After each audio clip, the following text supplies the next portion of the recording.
Buddy, welcome, welcome. Sunday morning at 9 a.m. So, December 1st today. So we are here for Hash Church, episode 17, static sift episode with Charles from Sambo Creeck Filtration. We've got Sam popping in to share some time with us as well. Let me just make sure that we're live. Yes, we're live. I see me just going live. I'm going to let some folks in here real quick. We're going to do a little Sunday morning Hash Church. All right, we got Charles, we got Skunkman Sam, we got Chris K, we got Alex Martinenko. All right, here we go. Welcome, everybody. Welcome, welcome. Oh, you're in the tropics, Charles. Miami. How you doing, Alex? Pretty good, thank you. Excellent. Well, welcome, welcome. We got Wolverine Dabs about to pop in here. Oh, we've already got almost 100 people watching live here after 90 seconds of starting, so that's wonderful. We're always happy to see everyone up and at it as early as possible, at least for the folks who are in North America. For those of you that are in Asia and Europe, well, it's a little bit later for you. For those of you in Australia, geez, it might be tomorrow for all I know. But welcome either way. Johnny B, I think we got to get Johnny B on this particular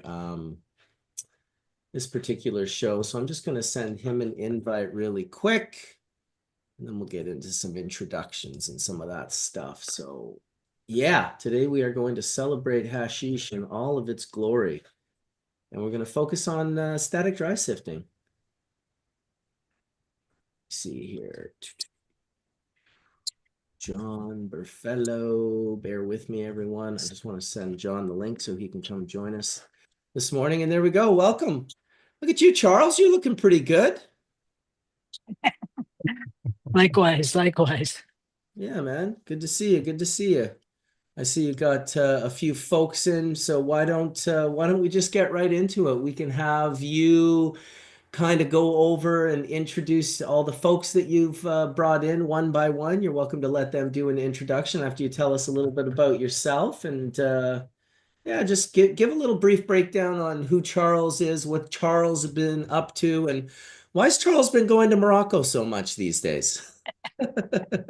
That's a really good question. Right on. So, hi everyone. I'm Charles McGowan, and I work with Sambo Creek, and we just make pretty much cannabis-related equipment. And right now, I guess the big thing is static shift. We love static shift, and we came up with a nifty little device. Hey, what's going on? Which, like you're saying, Marcus has been really popular in Morocco because that's the culture over there, right? I mean, that really is the culture, and so there's a huge following, um, because it supplements the traditional practices that they have over there. And so I've been doing a lot of research over there myself, trying to really understand what the needs are, because in my mind things might work a certain way, but when you're actually in the field and you see the challenge that people are going through, yeah, it's totally different. So anyway, that's me. I'm Charles. And so we've got Alex, Chris, I think Renee might join. So Alex, why don't you introduce yourself? Okay, I'm from Canada, working on electrostatics for a long time, maybe for 30 years. And also I was developing separators.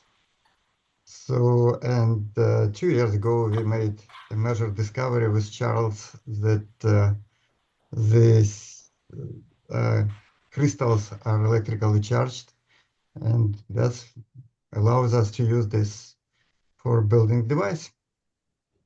Fantastic. Awesome. Fantastic. Who do we have next? I see Ezra. Is that you, Hey Manoj? guys, how's it What's going? going on? I'm in the lab right now and I've got someone actually pressing rosin with the automatic pump. So if the noise of the pump, if you can hear it and it's annoying, let me know and I'll move to a different room. Um, Hi, my name is Ezra Marcus. I work for Hudson Cannabis in Hudson, New York. And we had a day. We're losing you, Ezra. That happens sometimes in the lab. I've been guilty of it myself. Let's see if he makes it back. Static Oh, hash there he here at is. Hudson's Way and start. Let me move over because the internet. Um,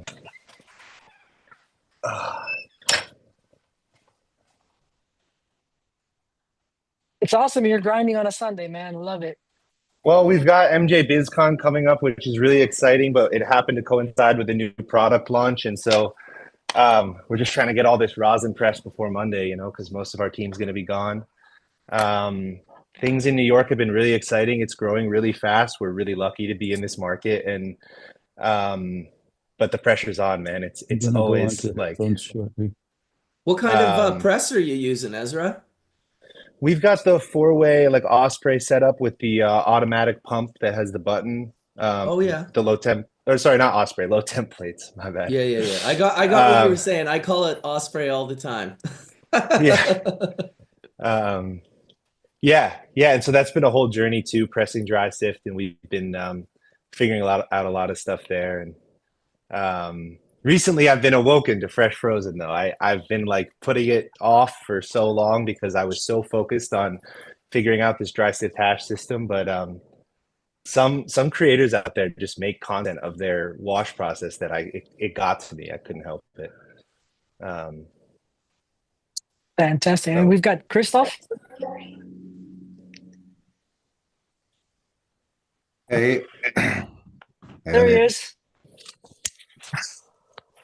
Hey, my name's Christoph Krause. I work for an electrostatic company from Germany, and I support Charles with some research and power supplies and some knowledge, and we're working on some ideas. We tested also. I worked with Rene in the Netherlands in his facility, and yeah, we're trying to figure out how to make the process better and to improve everything with a lot of knowledge and R&D coming from our side. Yeah. Oh, I love to hear the multiple countries involved and people all over the world. And you know what? You guys probably already know this, but you guys are in the room right now with Skunkman Sam, the very man who created the journey that you are all kind of following along now and continuing. Yep. And I'm sure it puts a giant smile on his face. So Yep. we'll make sure that we get Sam speaking a little bit about the history, and maybe we'll go over the discovery of how Yep. he figured out electrostatic process very accidentally one afternoon in Africa. So we'll make sure that he tells that story a little bit later on. If you want to continue on with the Is Renee on introductions. yet? Renee is on. Yeah, I see him in Okay. the corner. iPhone Von Renee. There you go. Say hi, Renee. Hi, how are you? There he is. Awesome. So who's Renee? Can you tell us a little bit about yourself, Renee? Yes, so my name is Rene. I'm from Canada. We are one of the license holder in the Netherlands. So we are one of the first legal producer in Europe. Big facility. We have a greenhouse, 50,000 square meter. That's about, what is this, in 5 million square feet, something like that. And we're producing hash, all kind of brick hash, static hash now, and we're going to make now also live rosin, also from static separated material. Yeah, and yeah, we are Awesome. one of the few in Europe at the moment. Awesome. Wonderful. That's in your neck of the woods, Sam. We'll have to hook you up with Renee. Maybe you'll get a little tour. Sure, every time. Awesome. Nice. I think Skunkman Sam is in Amsterdam, or? He is in Amsterdam, yes. And he's also in this room. Perfect, because we are close to Rotterdam, so it's not so far away, one hour from Amsterdam. So every time he's next to us, pass by and have a look. Wonderful, wonderful. So who we got left? We got Logan left, Mr. Wolverine Dabs. What's up, Logan? How's it going? It's going good, man. Welcome. I'm, Good. Logan was one of the first folks that I sort of talked to about the Sambo filtration equipment when I first received mine. Logan was kind enough, mainly because Charles was in Morocco and maybe even Italy or some. He just didn't have a very good reception. So Logan was kind enough to walk me through the build out of the machine, and so I appreciate you for that, Logan. And also, fuck, dude, you probably posted one of my favorite pictures in the last, listen, Oh, I'll tell you the something. hand. Yeah, so when Sam Yeah. first showed me this process, and I don't even know how long ago that was now. God, it's got to be 10 or 15 years ago. He it was like it was low key. It was like we're not, it was the hardest thing for me to do because I have a ton of pictures of the hand, but I never posted any of them. It wasn't really something that it was like, well, I can't post this, but I sure love the ones that you posted. I only have the blue glove one, but it's actually the black glove one that I preferred. I must have accidentally deleted it off my computer, but And that one's beautiful. there's a shot of Logan. Anyone that's ever done the hand sifting, the Skunkman Sam Tech knows that that hand in particular is bonkers. That's good material. When you see material like that, man, you are pretty happy. So we've come a far way, in the last 10 to 15 years, and there was always people sort of, for me, this all really started. I mean, listen, for Skunkman Sam, it started a lot earlier. So, Sam, why don't we actually just start with you? I know you've told this story before, but if we're going to start at the start, let's start at the start. You can kind of tell your origin story of discovering this and how it came to be, and then I'll chime in with learning about, well, no, way before learning about it. I think it was 2008 when I was first at Sam's apartment, and I posted a photograph of his dry sift. He allowed me to macro photograph his dry sift, and that picture started the journey we are all on more than anything, because before that, nobody fucking knew unless you were lucky enough to get invited over to Sam's house and smoke some of his full melt dry sift. You just didn't have any idea how much better it was than literally everyone else's hash that I had ever tried in the entire world. Now, that is not just because of the process. It also has to do with Sam being Sam, living in all the hash producing countries, visiting all the hash producing countries, collecting seed in all the hash producing countries, breeding out the genetics and creating really great hash making genetics like skunk number one, like the skunk crossed with the what was it? The Slee Stack. There's a variety of them that came out that were just next level. So Sam, why don't we start with you this morning with your origin stories? You can just talk about the beginning of Static Sift. I'll be happy to do that. The first hashish that I saw static hash was in 1988 in Gambia, West Africa. And a friend of mine was there. He was trying to grow cannabis. I think he was trying to grow skunk cannabis and in Gambia, which is difficult because the photo period is so short in Gambia. But he hadn't finished a crop yet. So what he was doing was making hash.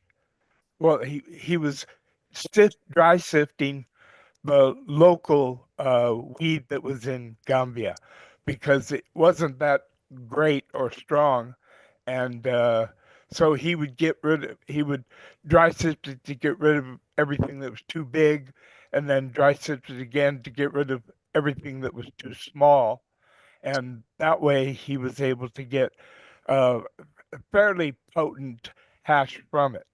But what I noticed when he was doing it, he was rubbing his hand around on the screen to get rid of the stuff that was too big or too small.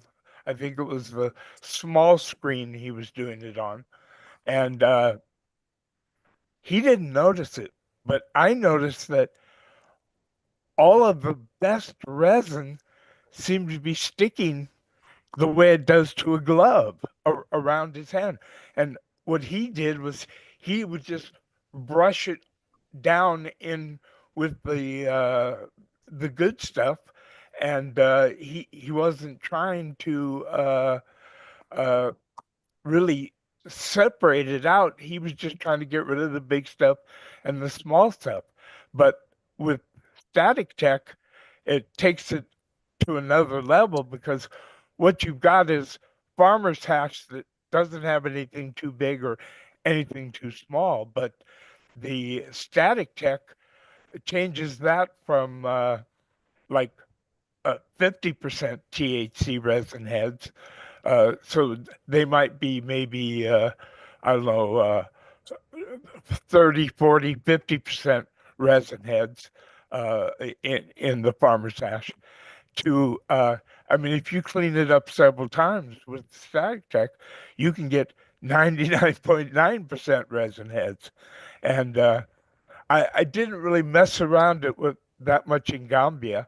What I did instead was when I got back to Amsterdam, I played around with a bunch of skunk number one that I had, and I immediately the light went on in my head, and well, actually the light went on in Gambia, but uh, once I had made it here, I couldn't believe it because I had never smoked hash that completely melted and dripped and went right through a very super fine uh, stainless steel screen.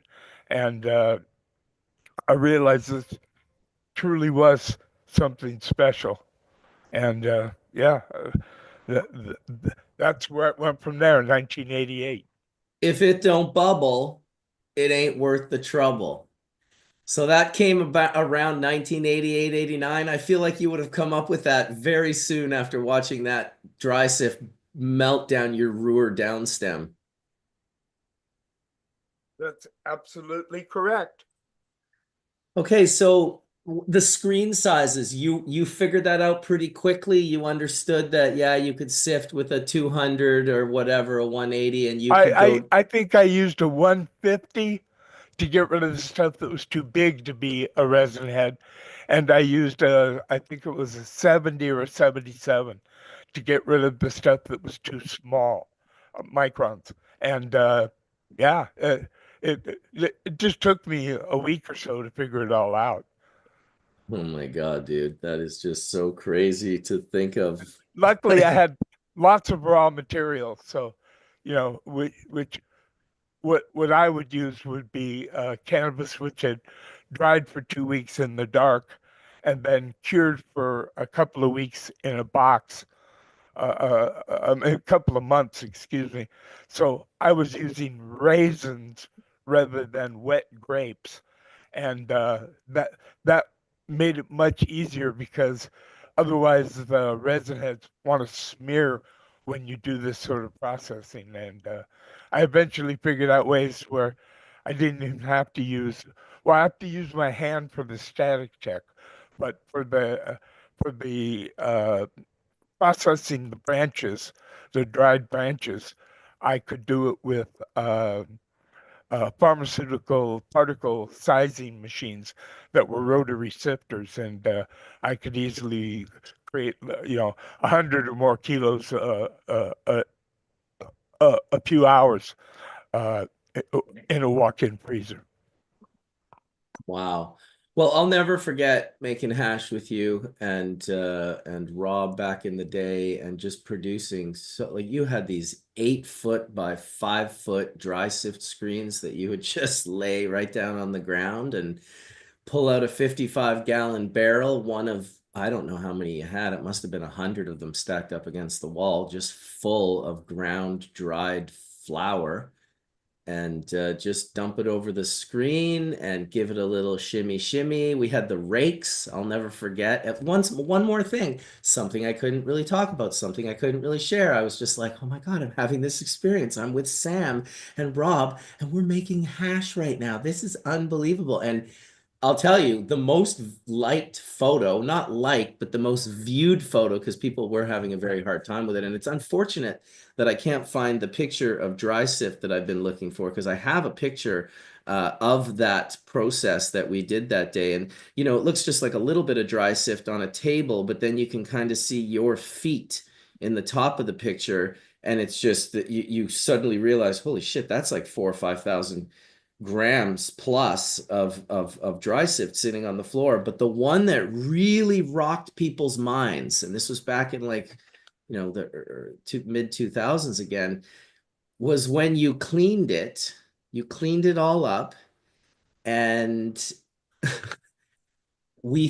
I took the chaff that you cleaned out, which to the naked eye just looks like it just looks like dry sift. It doesn't look like it's worse or better or anything like that.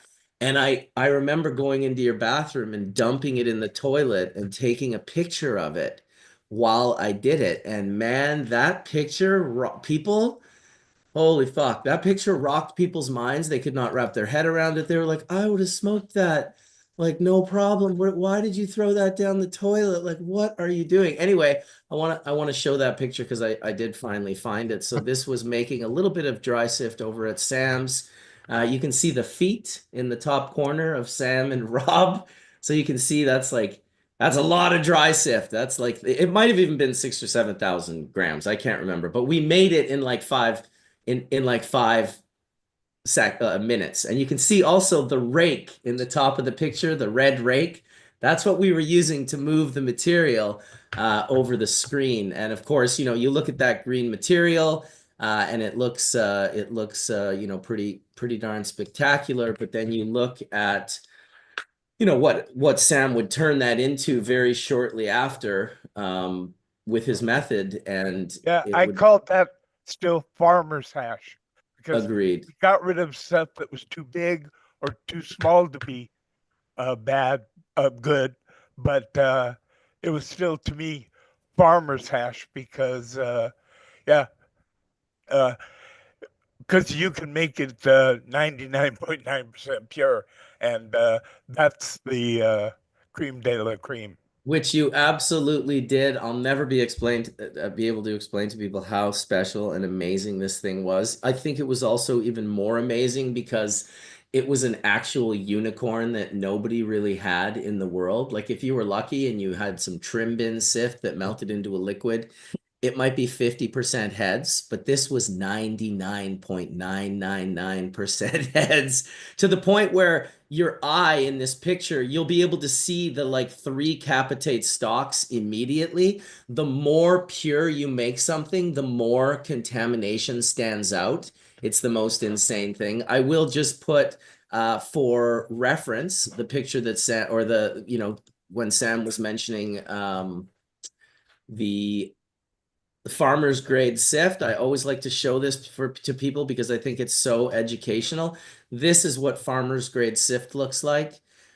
You're lucky if you're in a 10% to 20% heads. I'm not talking THC content. We're talking the purity percentage of glandular trichome heads. And with a very, now if you're doing a very light bounce, and I'm sure Johnny B will chime in here in a little bit with his first bounce, right? If you do a very gentle bounce with incredible material, you could get upwards of 80%, but to get 99%, there was always this other process involved. And I would like to reiterate with the static process that Sam discovered in Africa, it's a 2-part system. And a lot of people didn't really understand this. The static aspect is one part of the system. He's rubbing his hand, he's rubbing it on the screen, he's creating a static charge, and things are sticking to his hand. The second part is that he's using force on the screen. He's pushing on the screen while he does it. And that is so important that so many, many, many companies that tried to create equipment and machines and who tried to improve this equipment early on seem to be missing.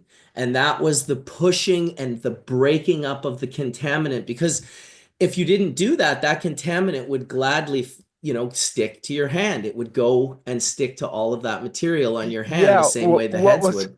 What was happening was it's like when you walk on a wool carpet and you brush your feet against it and it creates a static charge.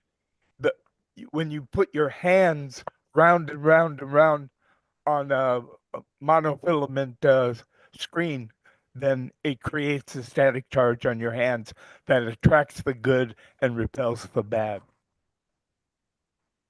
Yes, exactly. So I think, I'd always try to explain to people, look, because I saw people using balloons and other tools, and I just thought, you're gonna still create that charge, but you're not gonna really be pushing contaminant through the screen simultaneously because capitate stalks and cystolith hairs, the cellulose type materials, in colder environments in particular will break and push through the smaller holes of the 70 micron screen, while the heads themselves, unless they're small enough, will go through. They'll stay on top of the screen and eventually attach themselves. And anyone that's done the static hand sifting can tell you as well. It's just like anything.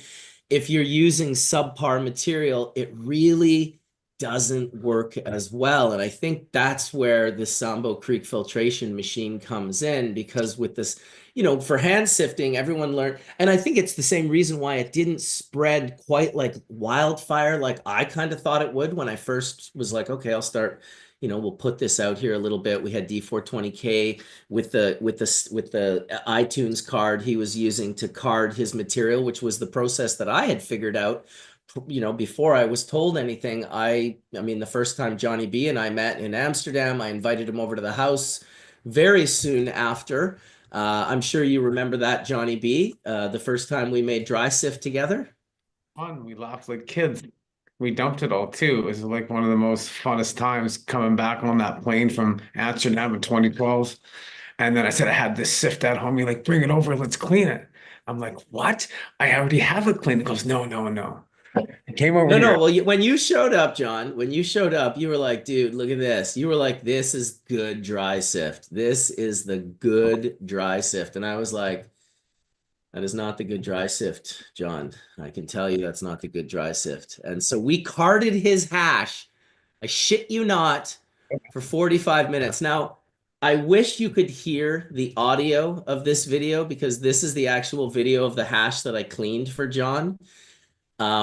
And it was, we took this hit simultaneously. I took a bit, he took a bit. You can't carb it. There's no carb back in the day. This was the Skunkman Sam technique of using a stainless steel screen. And really, you have to understand that back in like 2012, even still, this was so insane for people to see. But when John and I finished this rip, and you can see this rip was like, I don't know, it was like 3 or 4 minutes long of us smoking this hash.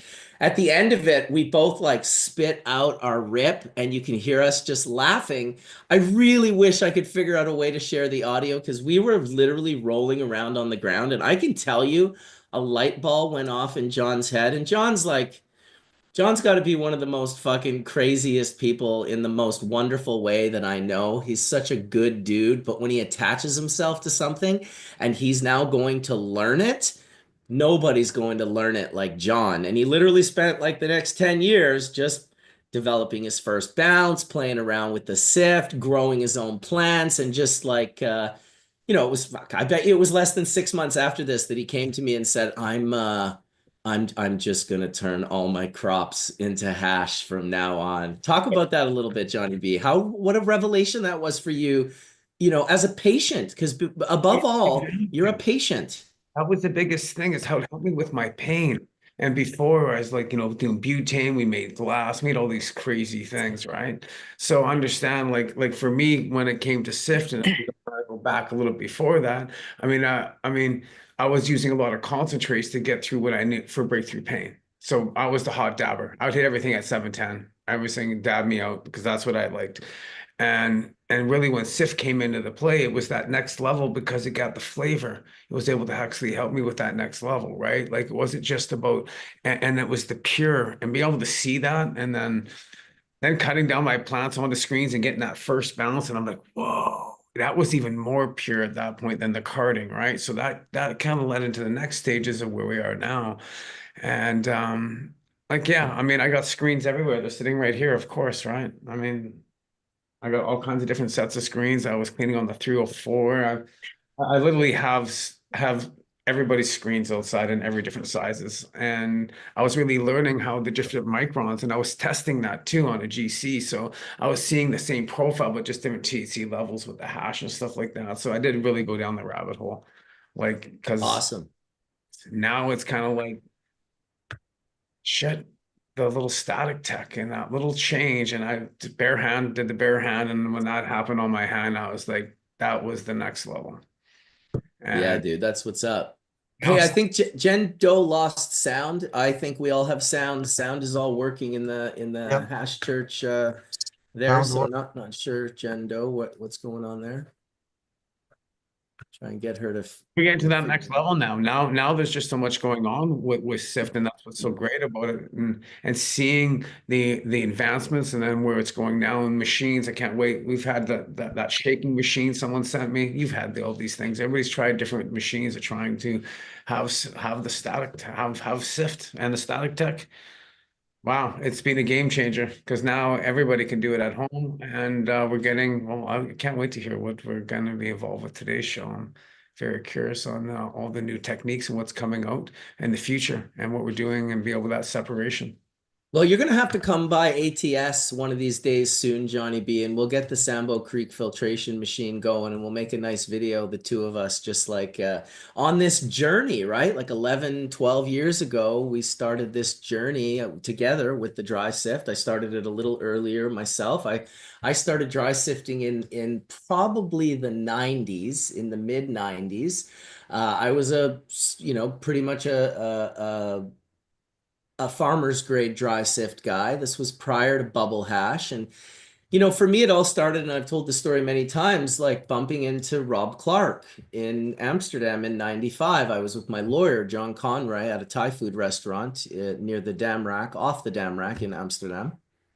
And I always tell the story. It was a trippy Thai food restaurant because every single one of the waiters was a lady boy, a katoi, if you're familiar with Thailand.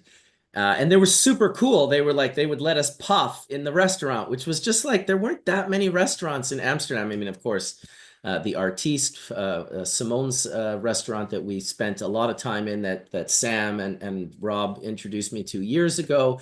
Simone was kind of militant. He would really let Sam and Rob enjoy puffs in his restaurant. And in fact, even one time kicked a couple out who was upset that they were puffing in the restaurant. And Simone said, well, the door's right over there if you don't like my friends enjoying their hashish in the restaurant. So very cool thing that the way it sort of played out. And yeah, I took this hit of hash.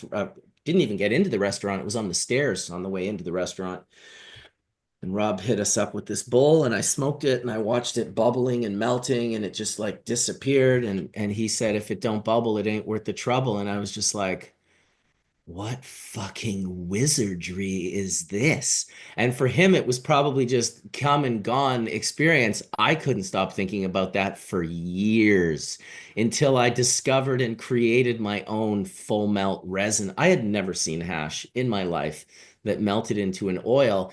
And my excitement for it really lit my passion. And anyone that ever met me in the early days when I was showing them the process, particularly of water extraction, because that's where it led for me into the bags and processing with water and ice. And that moment when you pull that bag and that golden sand is looping around on the screen, and I called it the eyebrow raise because everyone went, like everyone's eyebrows hit the top of their hairline when we saw this process. And of course, this was in the late 90s as well. So we've come a long way.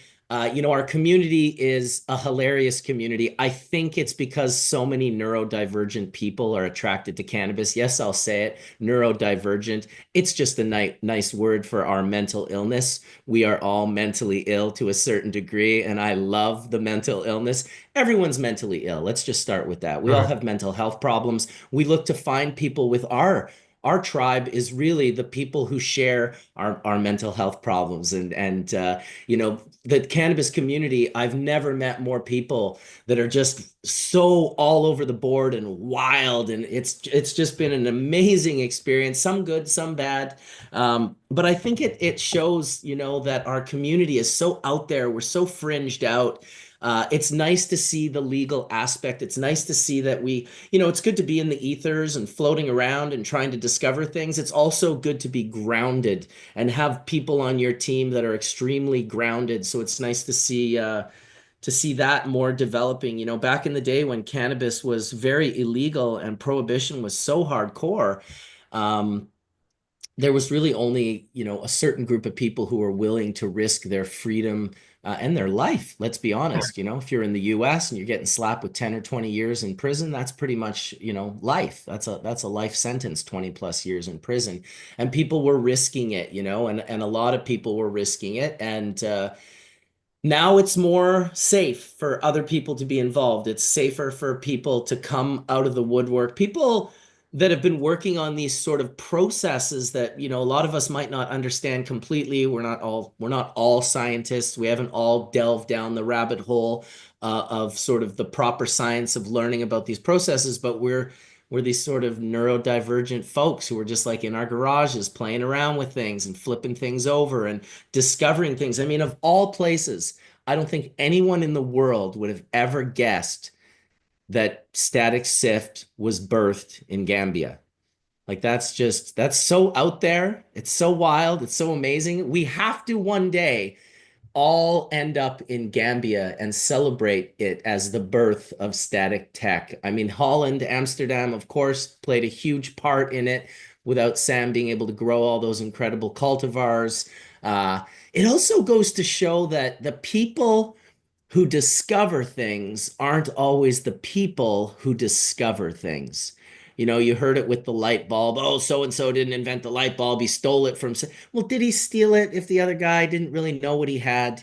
Like, did Sam steal this process from this guy who really just didn't understand what he was doing while Sam was standing over his back shoulder looking and kind of putting things together with his own mind? And it's why it becomes so important in our community, especially, to open source some concepts and ideas and for more of us to kind of chime in. And, one person, what I noticed with this process was, I released carding, which was really for sifting. No one had really ever done anything except just, bouncing sift. So then we had the carding. Well, it was in the carding that D420K discovered that stuff was sticking to his card. Well, then Mies came along and created the balloon or whatever else he created. And then Tan had and more people. And it was just this sort of, discovery because people were getting a little bit more of the information. So I'd love I to. want to say one more thing. Please, I'd love to hear from you. I tried every technique I could with the static. I used a Van de Graaff generator, and what it actually did was it it spread the resin all over the room, sticking to everything. So it was a failure. I guess I was using the wrong end of the electrical charge, the positive or the negative. The other thing I can remember early was somebody, I think it was THC Seeds. They found what they called Oprah hash. They were watching Oprah on TV, and they noticed that the electrical charge of the TV screen was attracting the hash. And, so a funny story. Another thing was I liked that what John was talking about with the sifter. It's a stack sifter, each one with a different size screen that would mechanically shake. And those were very handy for what you could do was each different variety of cannabis, especially if it's grown in different ways, indoors, outdoors, big containers in the ground, has a slightly different sized resin head.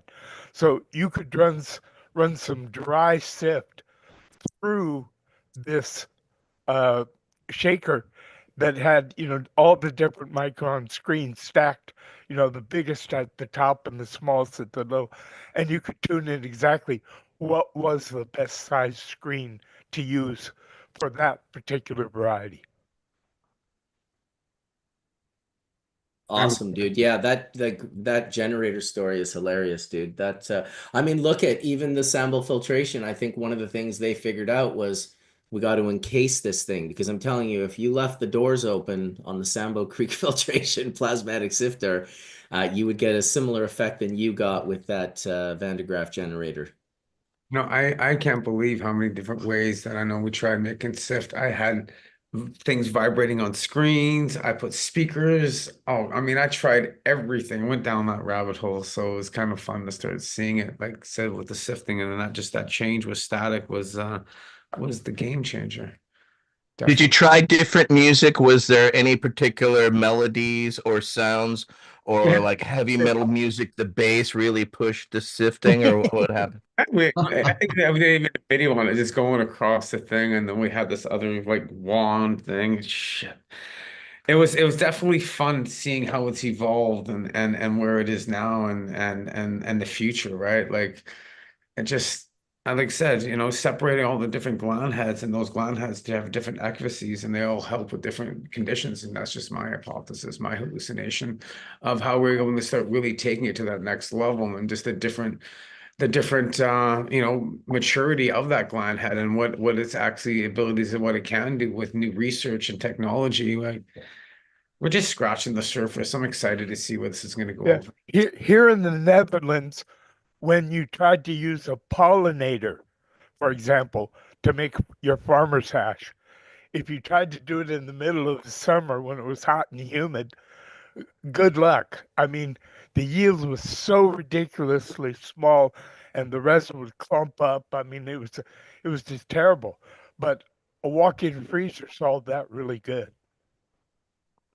Absolutely. I still sift in a even to make my farmer's grade sift, I sift in a walk-in freezer always. It just releases material better. I get a nicer, cleaner. One of the things from the water extraction world, before water hash was happening, very few people were making hashish in the cannabis world. You had some outliers who were into it. There were people who made oil, but most people, and this is why when I started the bag company, that trim was something people threw away. They dumped it on the side of the road. I could get tons. And when I say tons, I don't mean like a lot. I mean like metric tons of sift. No problem. It was completely available. People were just tossing it and throwing away. And once the bags came out, it was 3 or 4 years after that, you couldn't get trim anymore. Now trim became something that you could buy if you were lucky. So it really changed the game in regards to how we looked at that material. And it was this sort of turning trash into stash, right, was the old logo or motto, I should say, of being able to access that material. People legitimately were throwing it away, and in a very short period of time it became a high value product. Years later, people would stop even using trim, and a lot of people were starting to just say, hey, let's just use the flower.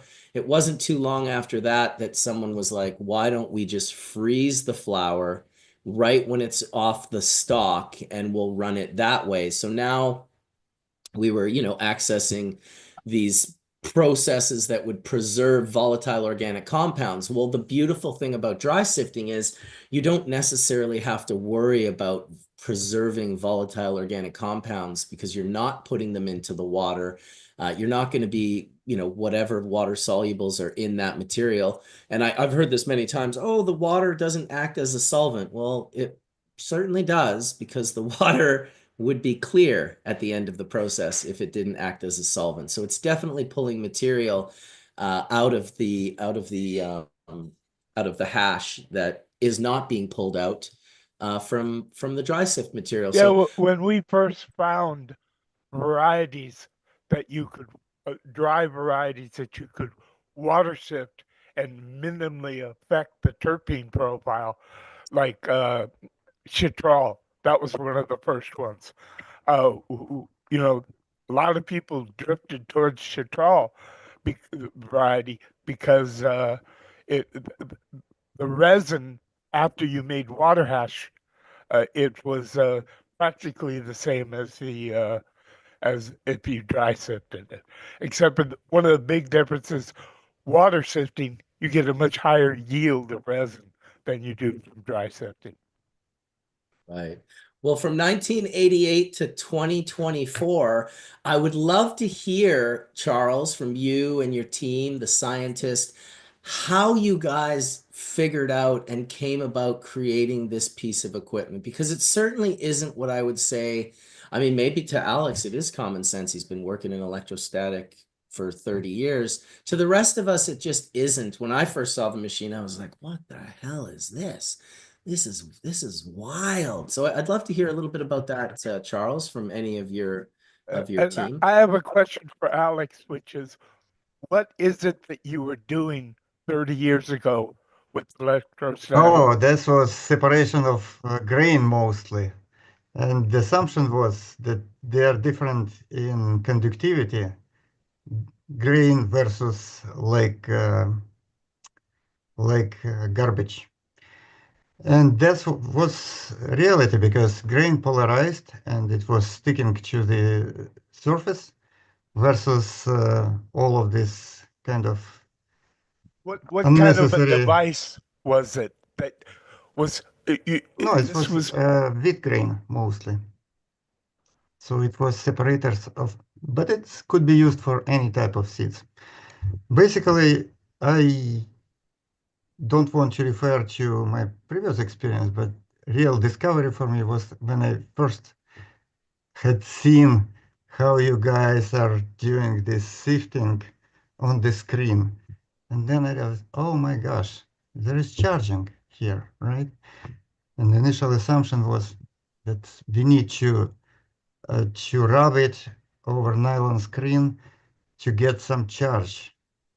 But fortunately, we bought a good, nice, very expensive electrometer. And that helped us to understand that, yeah, there is natural charge in resin. And this natural charge could work even without rubbing on the screen. So that could be like definite feature for separation. Very interesting. Not everyone can do the process, Alex, with the hand. Some people's hands are too warm, and what happens is as you're or going in the if their circle, hands are sweaty. yeah, Absolutely, it doesn't work when you just discharge. With wet hands, you could discharge material, right? yeah, or So with a everything should warm be hand, very kind cold. of low humidity. Yeah, low humidity, low heat, but even a bit of warmth without any sweat, which could be someone with warm hands and they've even got a glove on, so there's no moisture or sweat. It heats up the resin and it creates little balls. And the minute those balls are created, your hand is no longer touching the screen evenly. It's now lifted up a little bit. And anyone that's done this process has seen this. Sure, Wolverine Dabs has seen this, where you're just in the middle of doing a batch and all of a sudden you've got all these the hash is starting to press and turn into little balls. And this is obviously not what we want. That's That can probably also because be. Mhm. it's Oh, sorry. probably because they didn't dry and cure the before they put their hands on it. Because and also if you have sweaty hands, good luck. Yeah, not only that, but if you have little bits of contamination sitting in the sift as well, that will also cause a snowballing effect, and it will start building up those balls. But that's one of the things that the plasma separator has really helped eliminate for me in particular, because we run our material very aggressively. It gets rid of all those particulates. It removes them onto the negative plate. Beautiful. There's also a factor of the material as well, right? Like some strains are just greasy, and even for ice water, they might not wash super well, and so we struggle with them. We came up with a way around that, which we call brushing. But I think I was telling you, Logan, about that very excitedly. We found basically one kind of brush that will actually pick up contaminants off the screen, so you can do a reverse process if the material's not. Well, we actually use it for everything, but if the material's not working well, you can just pull contaminants out instead of trying to pull the trichomes out and not have to put your hand on any resin. Yes, some of the varieties, it's their terpene content, which is really, they're they attract water, and they're instead of being hydrophobic, they're hydroscopic. Oh, hydrophilic, isn't it? Mark, chemist. Marcus. So like, Can you Yeah, hear go me? ahead. No, Yeah. no. I guess right for me, everything started with the work that Skunkman Sam did, and you mentioned Steve Tan Hat. That's really where I picked it up from, and we played around with all kinds of things with him, and I posted a video on it, and that's really what got me interested was the number of viewers that were actually watching that video, and I kind of knew it was a there. What really made things happen for me, um, I used to be in mining, so this technology, it's nothing new. It's tried and true. I actually had an edge because I had used these machines in mining before. And here in Florida, one of the companies that actually makes the big industrial mining separators called Wototech, I flew up and did testing, but it was weird, right? Because they didn't seem to understand what I was trying to do, even though they were really good at it. It made sense to me. You go to the pros and hey, this is a simple problem. Can you help me fix it? Didn't go very well. What really popped for me was when I had a grown up explain to me what was happening. Because obviously, based on what Skunkman and what I had learned from Tan Hat, it was obvious that the physics were there, but I didn't understand what I was looking at. And I think, well, obviously, what did it for me was like having Alex in the room, really explaining to me the why and the how, try not to kill yourself with a power supply. So once that happened, everything progressed really quickly. And now that I look back into the years past, all of like the recorded videos that we took, there were obvious observations then that we simply didn't know what we were looking at. So like we are continuing to make discoveries that observationally they're there, but we just couldn't tie one and one together. And so like the pace of innovation, it's kind of been extremely fast because there are so many users and there's so much feedback from the community on how to improve the process. It's kind of like if you look at BHO, like the first extractors and where we are today, it's night and day. So because it's such a new technology, everything's moving so fast. And then when you put in people like Christoph into the mix, I mean, like the man's extremely humble, but you combine the know-how with the passion of cannabis and then the access with someone like Renee, like, I mean, the pace of innovation is so insane that we have some really cool stuff, just continually down the pipeline. And then there's other people that are coming up with incredibly awesome stuff too, which is you know, super cool. Absolutely. At the Well, same go time ahead, that Sam. this is all going on, people were improving the vaporization process. So Yeah. together, it just, because that's what I like, you know, well-made dry sift, really pure, and then vaporized instead of combusted. It was really cool for me. I remember I posted on Facebook or something like that, and then you reached out.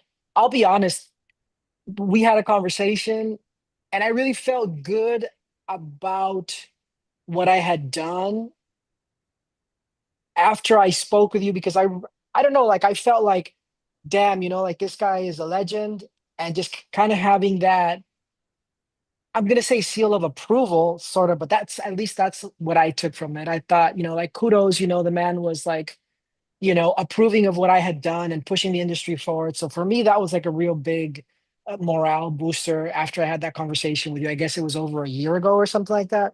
So anyway, that to me was pretty cool, and I really wanted you to hook up with Renee. And now that there's a machine right there, you can kind of at least Renee, you gotta hook the brother up and take some hash over.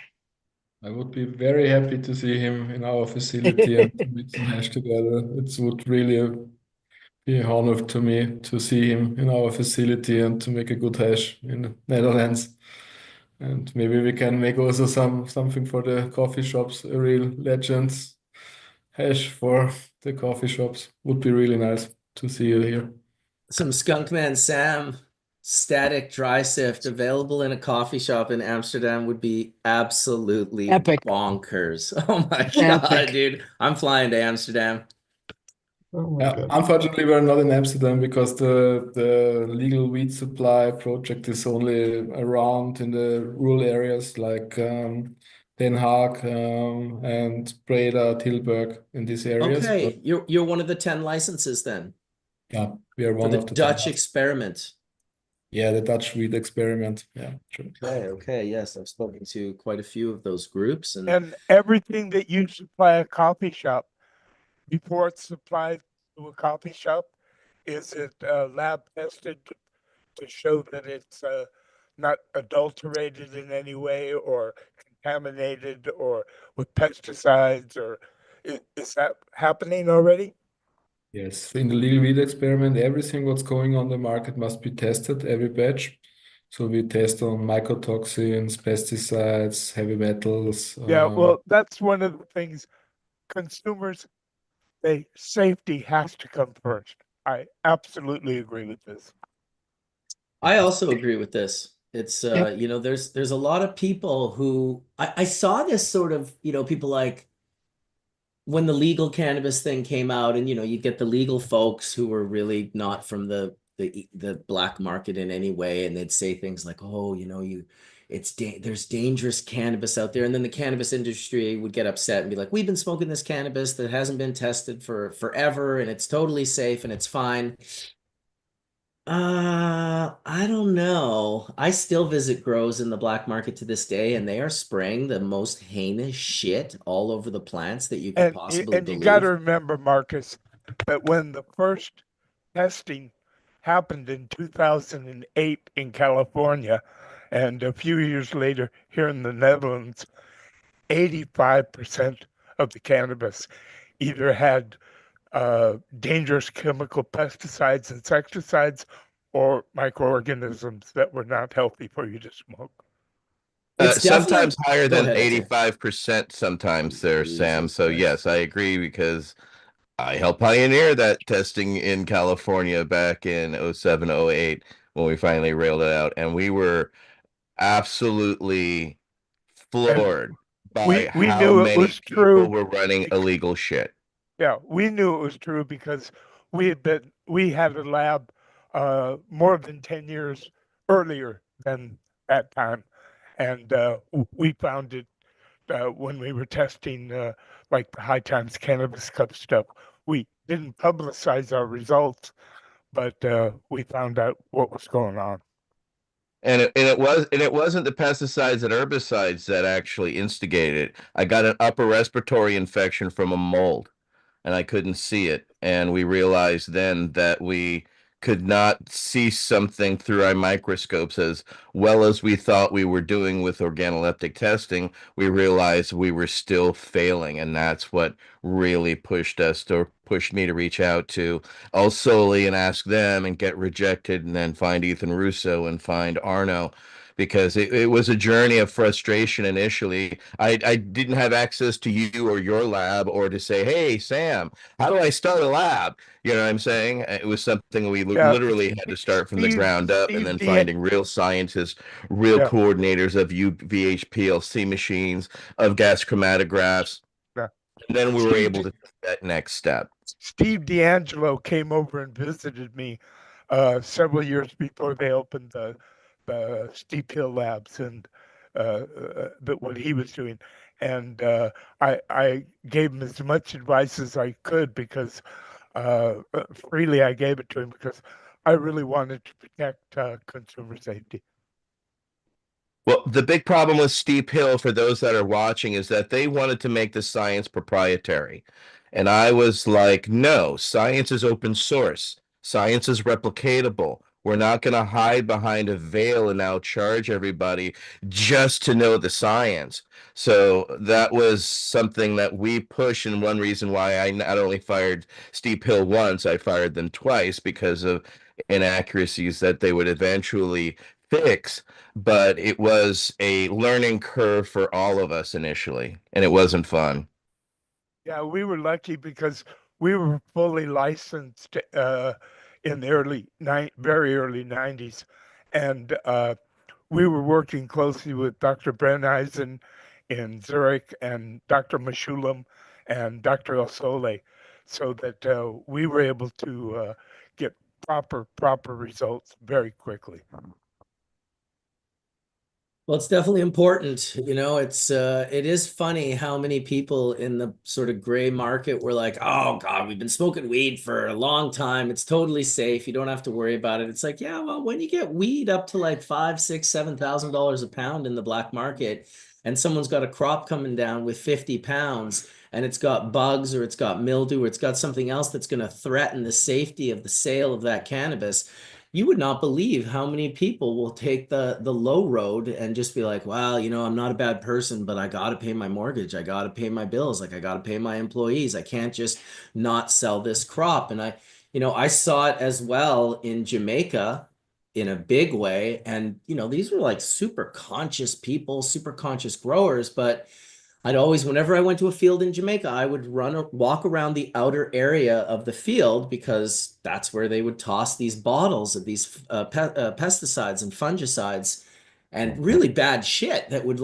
could fuck you up legitimately. And I kind of, one time I caught this guy and I was like, dude, like what are you doing, man? This is like, what you're better than this. And he was just like, man, this is a matter of me either putting food on my table or me not putting food on my table. So for him, it was like this, it was easy for me to judge and be sort of like, dude, come on.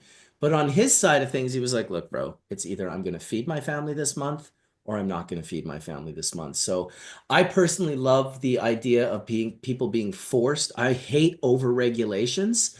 But I do love the fact, and I've mentioned this on Hash Church before, that we do have a regulatory system in place. Maybe some of them are a little outrageous and we don't need to worry about like, oh, the packaging looks like it's being marketed to children. In the meantime, you can have Captain Morgan on the rum bottle, no problem. But you can't have anything on cannabis. So there are bad regulations for cannabis, but the regulations that make it safe, that make it so you can't spray nasty poisonous chemicals. I mean, honestly, I'm kind of hoping the food industry takes a page out of the cannabis regulatory concepts and applies it to them as well, because half of the food that we eat today is also absolutely filled with poisonous, toxic substances. Yes, buddy. Well, let's also test the CBD suppliers who are filling their stuff with stuff we don't really know. And one reason why they backed out of California is because they can't follow the actual testing standards. And as Dr. Scaldone will tell you, and all of us, science matters. And the reason why we push science is because, we were dealing with cancer and AIDS patients, and they get an upper respiratory infection. It can kill you. And Not only that's that, the but responsibility that we carry. it's bad enough when you use poisons on food. I mean, I would never do it in a million years. But when you smoke it, watch out. Well, That's the problem. The unscrupulous people, because we watched it very early on, is that it would fail testing, and this is before California decided, well, then we get to destroy that as opposed to or retest it, then destroy it. I would watch them go right up the street and sell that cannabis that failed exactly for what you stated, Marcus, that, we heard every excuse. I'm going to lose my farm. I'm going to lose this if I don't have the money for that. So that has always been a frustration of navigation of ethics. I think all of us suppliers, producers that are providing medically, we have had to navigate those unscrupulous waters every day because everybody wants to sell and everybody wants to make good. And again, back then we used to turn away 80% of what we used to see in a day's time. And then when we started to test, then it became 10% because when you started to look at the significant amount of failures.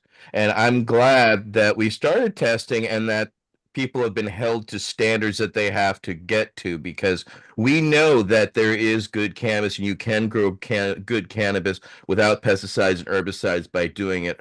But it's hard work, and it's really about being clean and constantly cleaning up after yourself, and it's hard And work. using integrated pest management.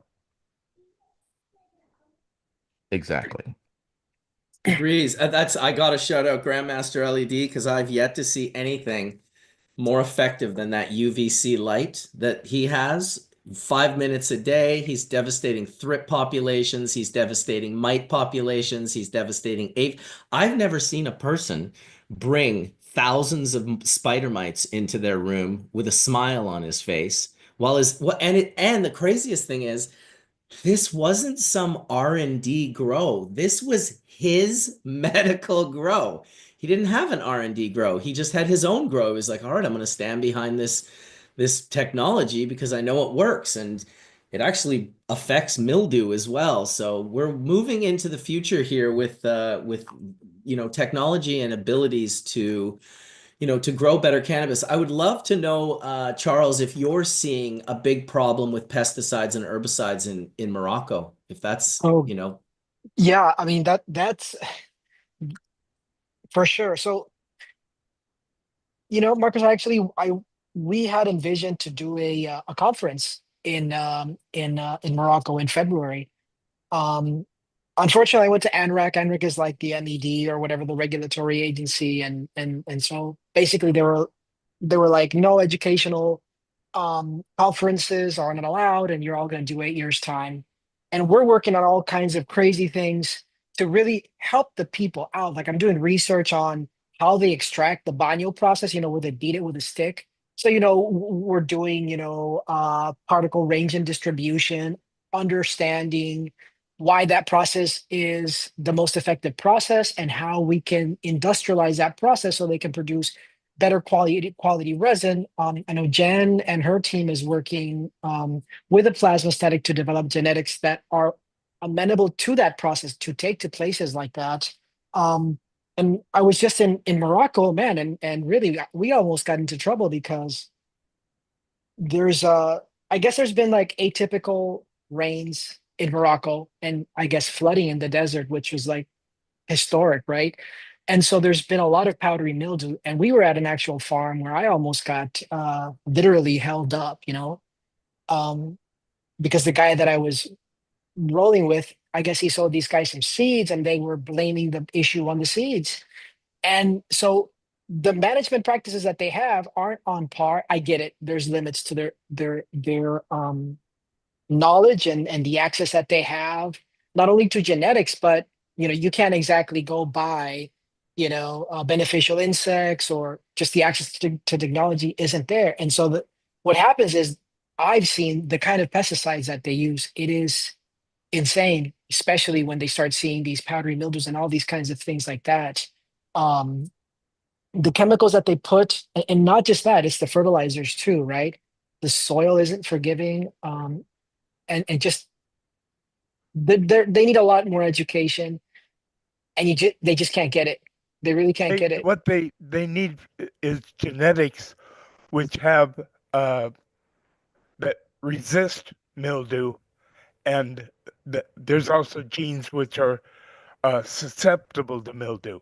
If you have the ones that are susceptible to mildew, good luck. If you have the ones, it's more important to not have the susceptible ones, to have the resistant ones, but it's better to have Yeah. both. Yeah, having And- no susceptibility and resistance, that's the combo you're looking for. But Marcus, even like post-harvest practices, there's so much knowledge that you need to spread, because just some of the stuff, I can see how they were losing resin. They're just throwing the flower out to dry in concrete. Look, a lot of it has to do with lack of knowledge, but also lack of investment. And at the end of the day, for the most part, it's still illegal there. So they don't really want or can't invest in infrastructure because it's illegal. So they really are limited with what they want to do and what they can do, because it's all liability. So I understand that it's very difficult, the situation that they're in, but nonetheless, you see some of these not best practices that they end up producing lower quality stuff than because the soil is they have the right terroir to do something far better than they do. And the proof is that I've got some guys down there that are producing just some incredible stuff. I mean, incredible fresh frozen stuff. Well, But they one of have the other problems in Morocco, of course, is that it's all seeded. There is no Simsamia grown in Morocco that I've ever yeah. seen. No, it's a problem. Everything gets So fertilized, the and the it's government doesn't chaos. see the value of reducing the illegality, the prohibition, which See, feeds the gangs and the you know the that like the folks who that's are what makes doing sense this to on a me.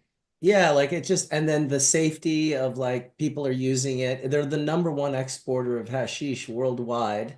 So they Yeah. don't, I can't imagine that they don't see the value with like the US and Canada and Europe and all these countries and Oh, continents, for God's sakes, like legalizing cannabis. Morocco could be in an incredible position. I can't believe they told you no education. That is well, wild.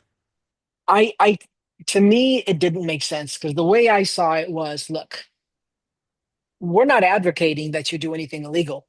By all means, not at all. I want everybody to legalize and get on board and do things right.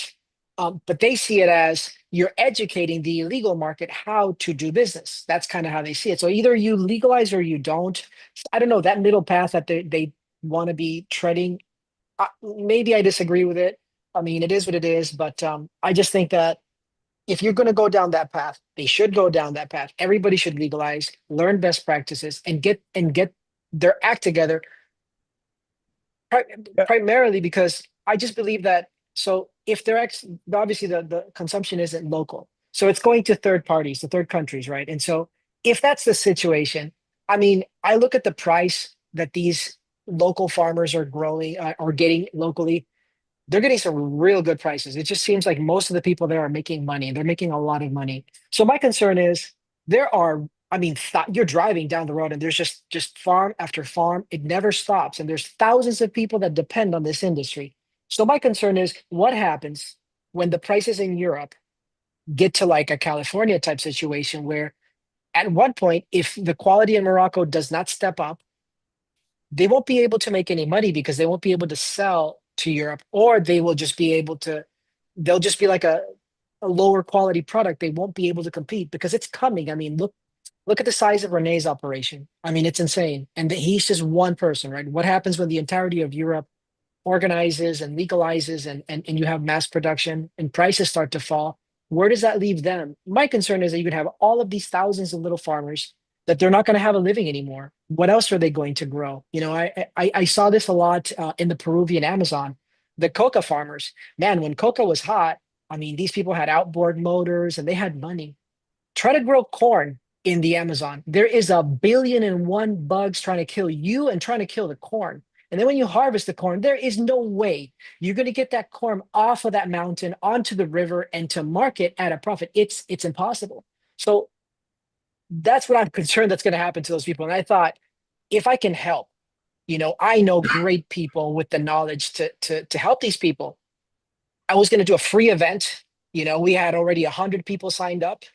Free education, free food, free education, free everything, just so they can understand at least a different perspective on how things are done.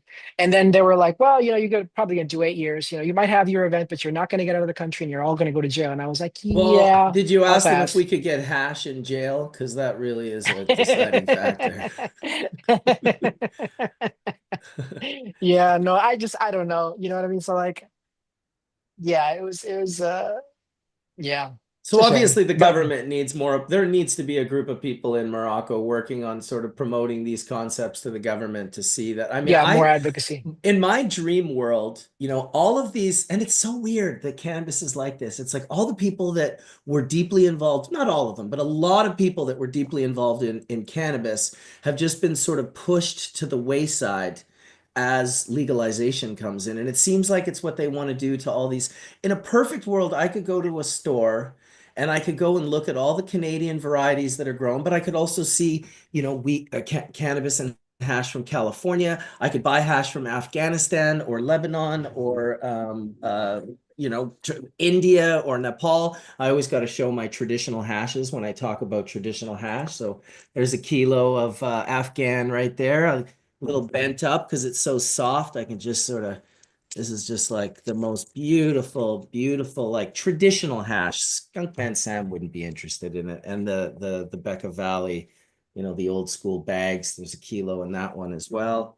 And I would love for everyone to be able to go down to the store and be like, oh, I got some Nepali finger hash today. It just came in from Kathmandu. Like, how fucking cool is that? Oh, really? Well, I've got some Lebanese Bekaa Valley blonde here. Let me just shave you a little piece off and I'll take a little.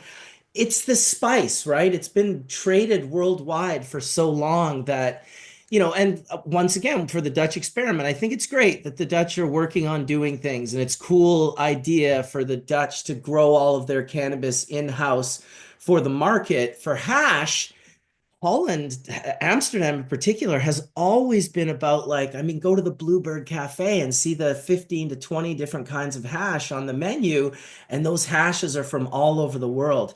And you can call your hash Afghan style or Lebanese style, but if you didn't grow it in that terroir, it's not. That's just a fact. So the terroir becomes the thing. What we're doing is we are allowing the resin to express the variables of the terroir, and that is the value. It's like, oh, what's the terroir like? Well, here, let me show you. This is what the terroir is like. This was a particularly dry summer. We had to water a little extra, just all of these different things. And to me, that becomes the value of the product, not just the product itself. Of course, here in Canada, we did the same thing, and I'm sure the Dutch probably copied us on it. We very much locked out importation. We can export, but nobody imports into Canada. And that was because, companies spent hundreds of millions of dollars to build up a facility because they're complete chads and totally clueless. But on the flip side of that, you've got the ability to not have to spend that much money, build something in Colombia and ship metric tons into Canada, while all the other people that spent hundreds of millions have egg on their face and their business is being collapsed. So that's how Canada set it up. They set it up to protect investors so that when we built and we're growing here in Canada, that you wouldn't all of a sudden be like, oh, actually, Jamaica is now sending bubble hash. It's 33 cents a gram. And you, my friend, are out of business. So I don't pretend to understand world economics so perfectly, but I do wish that we could all enjoy the terroirs of well-known hash producing countries. And then even more importantly, discover new terroirs of hash producing countries that were never allowed to be hash producing countries because they were fucking Singapore and they would hang you if you even got caught with some in your bloodstream, let alone in your pocket or a field of it growing on the backside of the mountain. So we don't know how many places in the world can produce even better cannabis than the cannabis that we're seeing now, because the culture might not have been birthed there. Like it wasn't the center of the cannabis universe like California was. That's not to say there are some spectacular terroirs around the world that could grow some unbelievable profiles for us to experience. I'm blabbing on. I agree with you, Marcus. As long as it's tested and safe, then everything everywhere should be allowed to be sold everywhere. Sure, that would be a nice thing. Well, I guess, it starts with allowing it to be accessible. And really, this whole episode about Static Sift, it's really about the accessibility of Static Sift. I can tell you 10 years ago, this panel would have been like 2 people. 20 years ago, it would have been 1 person, just Sam sitting by himself. Hey, how's it going, everybody? But now we've got all these other minds playing and tinkering and working in different cultivars. And the more that we get that, the further we'll travel down this pathway of purity and isolation and extraction. So I'm here for it. I just had a nice little rip of some, what did I hit? Rainbow marker. Very nice. Pheno number 7 on the rainbow marker. Absolutely spectacular. I'd love to hear more from Alex on the sort of the science and the figuring out of and even really, okay, I'm not even sure where you are, Alex, in the world, but one of the things that has really made life difficult, and Sam can speak to this because he wanted to get a machine done years ago, and he had a machine in mind that he thought would work, but was it in Poland, or the Czech Eastern Republic? Europe. It was in Eastern Europe, right? I went there. I offered to have them send me one, and I'd give them a $50,000 deposit because it wasn't a cheap machine.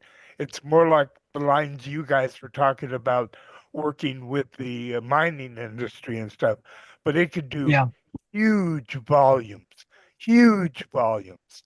And I knew it was going to work, but once they found out I was working with cannabis, even though I was legally licensed by the Dutch Health Ministry, they wouldn't have anything to do with me. Yeah, so that stunts the growth of these think tanks getting together and being able to like, let's create equipment.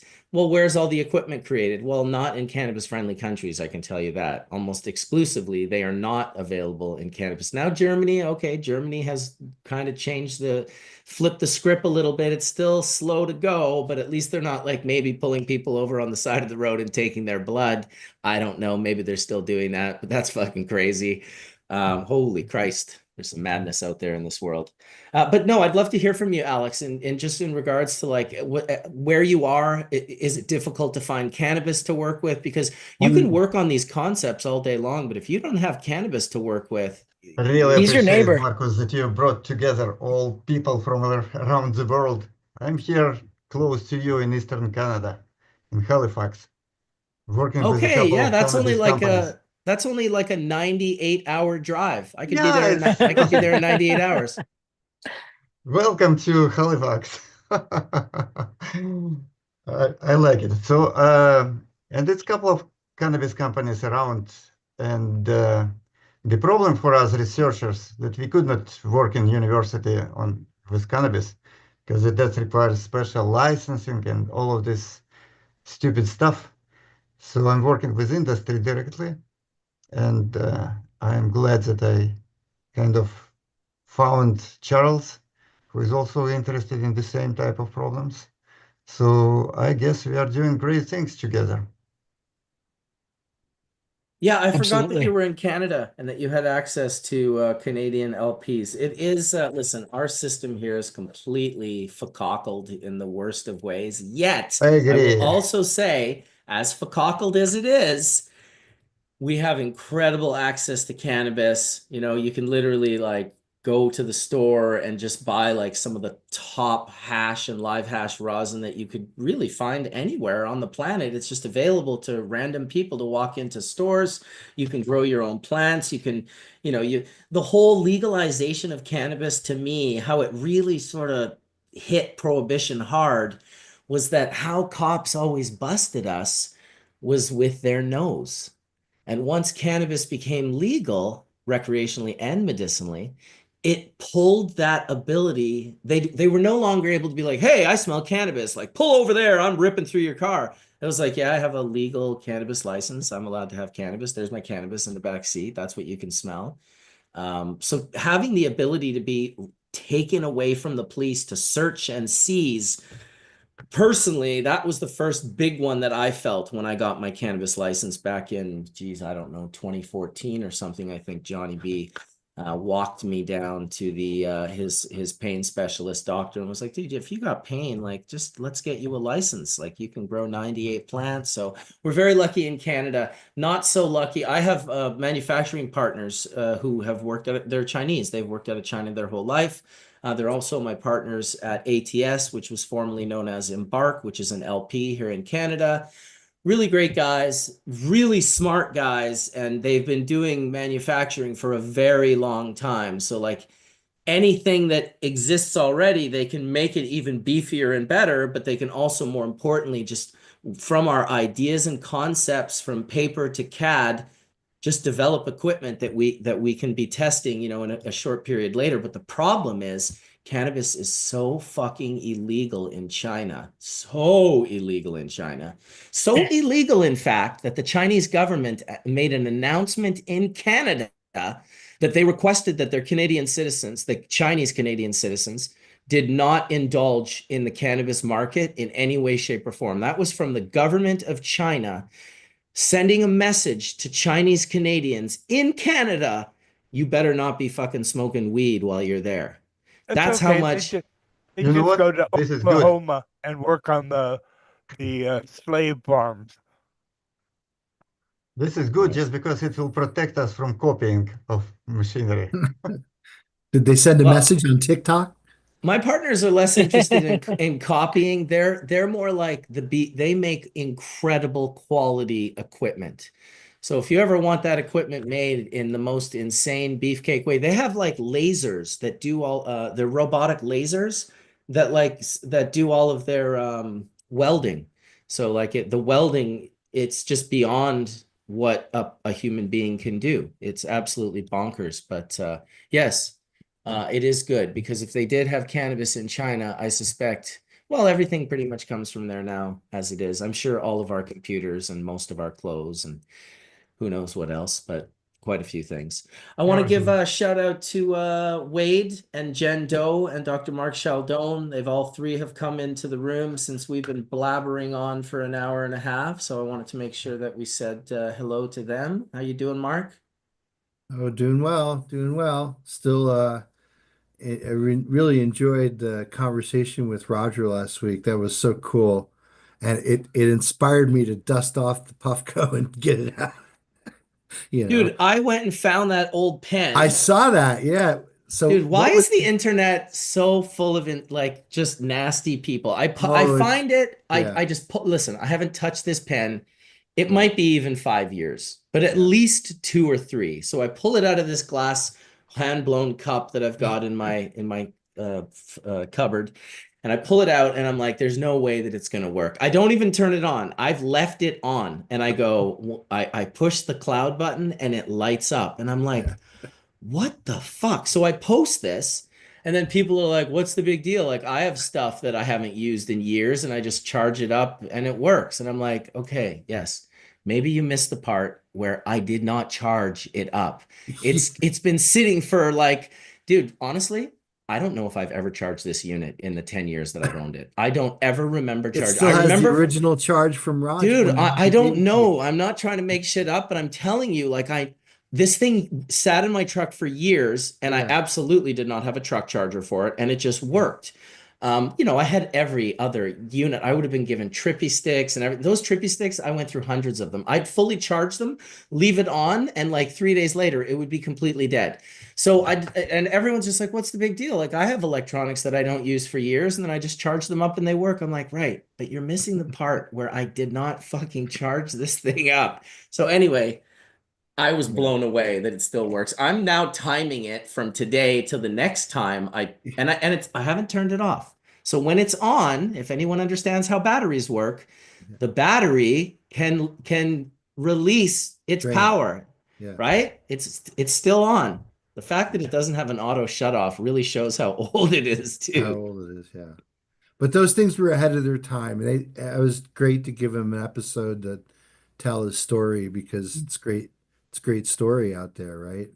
Well, it's a great success story, and the bottom line is I like to give exposure, not that Jolly Roger and Puffco needs it as well, but to our community here on the Hash Church. I like people to know, like, it's good for us to acknowledge the people who have put in the work and who are doing, like, people can hate on Puffco all they want, and they can go and make their little comments, but I don't think people really understand how much true energy we put into developing and building these, whether it's Etienne with the Berkeley's patient group, whether it's Skunkman Sam with his licensing and his, production of CBD cultivars for GW and all the work that he's done, myself with bubble bags, like Wade with Harlequin, all of these different people, they're putting like their hearts and souls into it. So when you just see someone coming out of left field on Reddit and going, oh yeah, those guys are fucking this and fucking that, and let's just fucking, I'm destroying this company today. It doesn't take a lot of energy to go on the internet and try to destroy someone. But I'm telling you,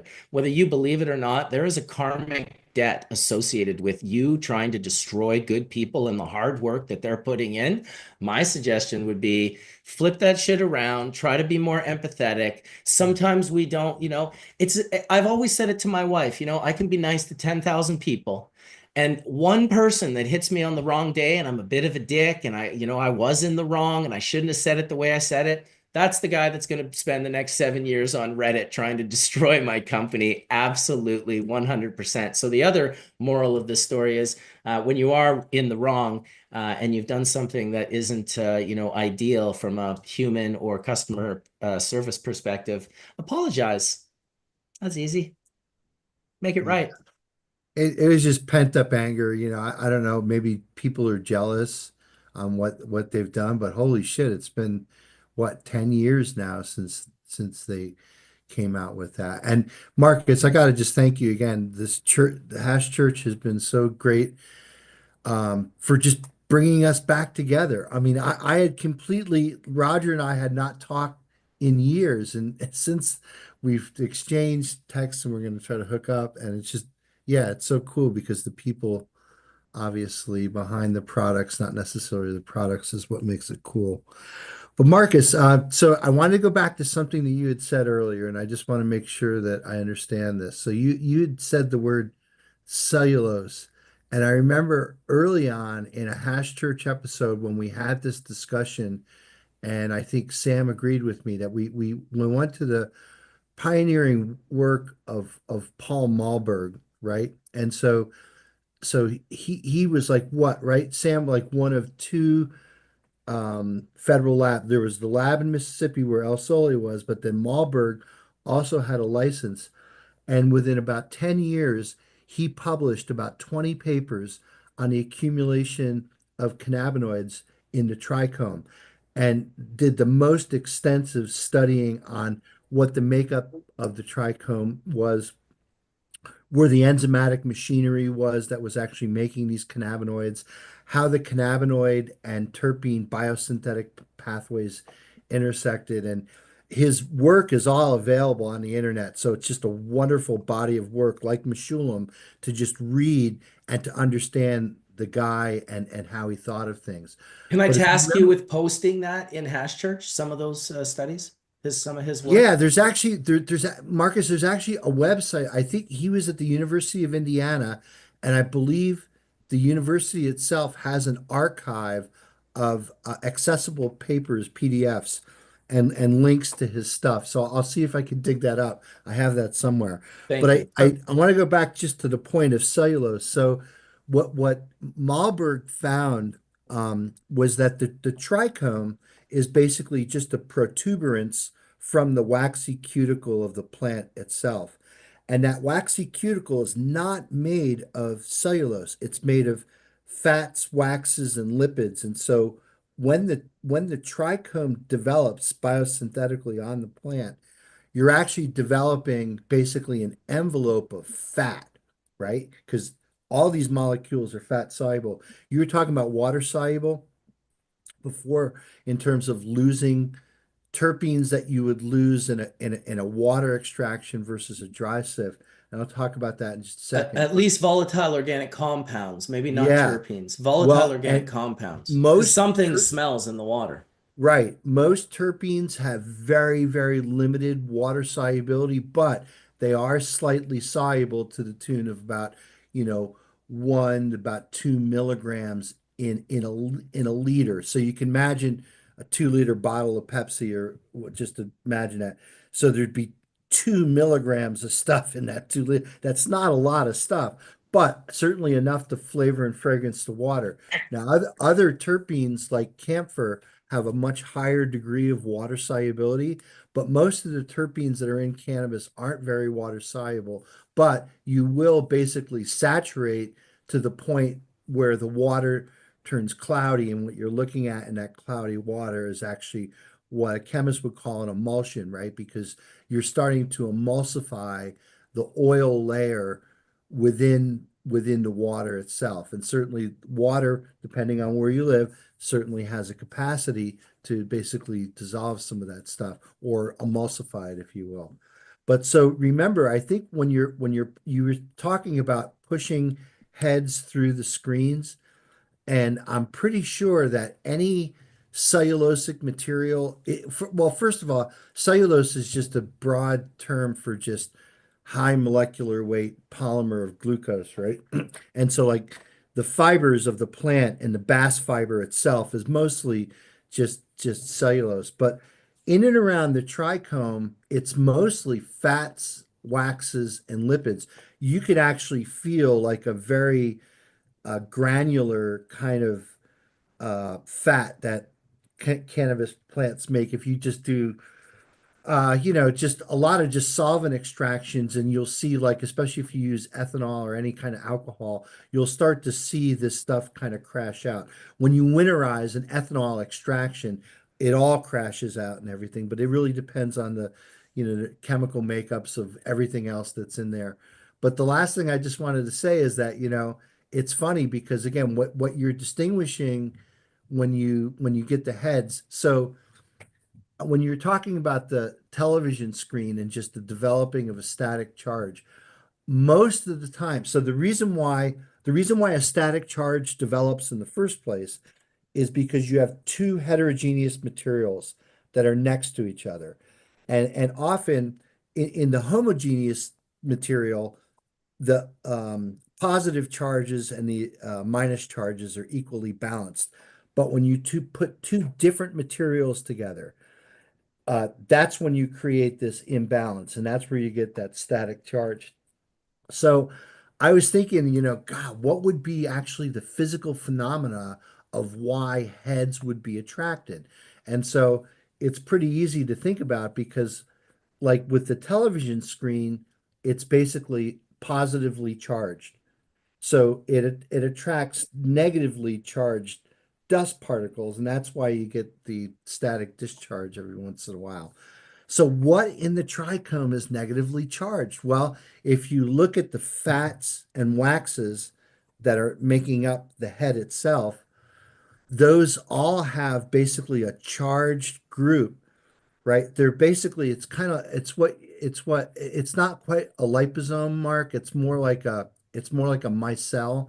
So what happens is you get the alignment of all the positive charges that are around the head. And then what happens is the hydrophobic tails stick into the middle, and that's what creates the solubilizing medium for things like cannabinoids and terpenes and whatnot. So it just dawned on me, oh man, the heads are negatively charged, right? Because you got to know whether it's positive or negative, right? Because it sounds like, Sam, from your experiment, you reversed the polarity, right? And you found that negative repels negative, and this shit went all over the room, right? But I wonder how uniform that is because I don't know. I mean, the head itself is balanced in terms of its charge. So for every positive charge, there's a minus charge. But maybe there's kind of like an overall minus charge in and around the head itself, which makes the reason why it attracts. So again, just from a chemical point of view, I was just trying to think of like what chemically might really make that feature prominent. And I'll stop there. Mark, very interesting very interesting thing because we do have charging on the double layer. So basically, these heads are natural electret, and this is kind of very important thing which will allow us to separate heads from tails or from everything else. So is there a functional group, Alex, that I'm kind of ignoring in terms of like the self-assembly of the outer surface of the trichome head, that there could be like Yes, a carbohydrate that's on that head that's negatively charged, or what's the chemical species that's negatively charged? And I looked at a bunch of Malberg papers while we were on the episode earlier, and I didn't see him address it at all. So I don't know if that is fully understood yet. see, the chemistry of this is really complicated, and I guess we are just at the beginning of discoveries in this area. But the point is, what the fact is, that they have pretty much distinguished electrical charge, and I measured this charge. It's coulombs, so it's, sorry, nanocoulombs per, say, per square millimeter. So it's significant charge which could not be simply discharged. We could definitely change this charge by manipulation with electric field. However, it's much better just to separate this hash in natural state without preliminary, let's say, electrical interactions. But if you did attract them, like you say, can you reverse the polarity of the electrical field and now disattract them, or you make them fall off? It may the physics would say that you can, right? I don't know. We tried it. Christoph, this is like for you right there. That's like your realm right there, man. You want to talk about that one? Is Chris still on? Microphone. Mhm. I have to put my mic on. Yes, I did. There he is. So we did some research on that, and it's like the electrical field does polarization with the different types of materials, and we are, to be honest, we're also starting to get into it because we had this more on a project size we had before, and we think it's also the polarity binder that you have in THC. You have a polarity binding in there that has a direction in the electrical field that it tries to go through, or that it attracts one side of the plate, especially because you also have a higher water content in the heads than in these stems. Water is easier to polarize. I guess Alex will know much more than I do because he worked in a longer time in this field. I'm only here for like 15 years in my own company. And we're working on that and trying to look at the capacity of the material, to measure that, the comparison between heads and stems. Also we're working on some research, especially with Renee right now, to improve like the separation way and the separation results that you have in the machine, also to improve the process. Yeah, but it's a little bit longer way to go still. So But Chris, if you're saying that the attraction is actually due to the THC or the cannabinoids themselves, do you see a more profound effect the higher the potency is in the head? I think so, yes, of course, because you have much more THC molecules inside there, and the more THC molecules you have in there. But I'm not a chemist, sorry.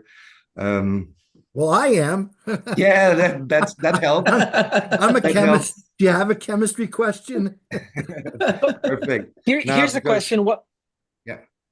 Sorry, Chris, go ahead. I was just gonna No. say, like, I mean, if we should ask these questions to like Logan and Ezra and Renee, as far as like the propensity of separation of larger molecules versus smaller, like 45 micron heads. I guess that could really just give you a ballpark whether the concentration of cannabinoids indeed is the primary catalyst of a stronger separation. So like Renee, Logan, Ezra, what do you guys think? What does your visual work tell you about the separation? Anyone? I see Renee, you're really thinking about it. Can you rephrase the question more specifically? Are you asking about like separating things under 45 micron or like above 175? So the bigger the head, so like if you have like a 190, the argument is that it'll contain a larger amount of THC or cannabinoids in general. Smaller heads would contain a smaller amount of THC and cannabinoids in general. And so in your experience, is it easier to separate the larger heads, which should contain more cannabinoids, than the smaller ones? No, I think in my experience, it all comes down to the level of contamination in the sift you're working with. I think if you have the right concentration of heads and you're using the right technique, like we can usually collect them, generally it's harder for us to clean up the larger micron material just because the amount of contaminants there are larger and like more difficult to sift out sometimes. Because we utilize size separation, and so we'll take our what we call bulk keef and we'll split it into a bunch of like 3 or 4 micron sizes with screens, we find that the further down you go, the more uniform the particles are, and the more decapitation you have, and just the less larger contaminants make the smaller sizes easier to clean. But we do find consistently that the larger the trichome, the higher the THC percentage. So that part definitely correlates. But generally, no, we don't really see a difference based on the charge. Well, I want to say that when I tried to do my same static techniques with CBD, it was much harder to get good separation than it was with high THC varieties than CBD varieties. I mean, the CBD varieties were difficult, much more than the high THC varieties. Yeah, I've only Regardless messed of the around size. one time with hemp. I tried to make some CBD hash because a chef wanted to put it on his sushi rolls in his restaurant around here, and I messed around with it, but I couldn't get it to work. And from Charles, my understanding has been that really THC, THCV, CBG can all charge, but CBD struggles to charge. Yeah, Logan did some testing from the guys in France. Remember those guys, Logan? Yep. Ran that Yeah, you material. got I it. mean, we definitely cleaned it up a little bit, but it wasn't anything significant. The heads also look crazy different under the microscope. They're more opaque and like Was that Gwen? Yeah. Yes. Yes, that was Gwen stuff. I got my finger on the pulse. Good. So what do you think, Renee? What's your experience with like larger and smaller heads? I don't think that the larger heads are separating on the static better or worse. I sift most of the time all of the stuff together. I don't fraction it at the static because I don't see really a big difference. Maybe the bigger heads have more problems to get the force that they're too big to get the force. Maybe you need more electrostatic field to separate them better. But I don't have the feeling that there's really much going on because of the size. No. I don't I myself typically notice a difference either. Go ahead, Logan. I typically remove everything that's below either 65 or 75 micron because it allows me to remove more of the stock content.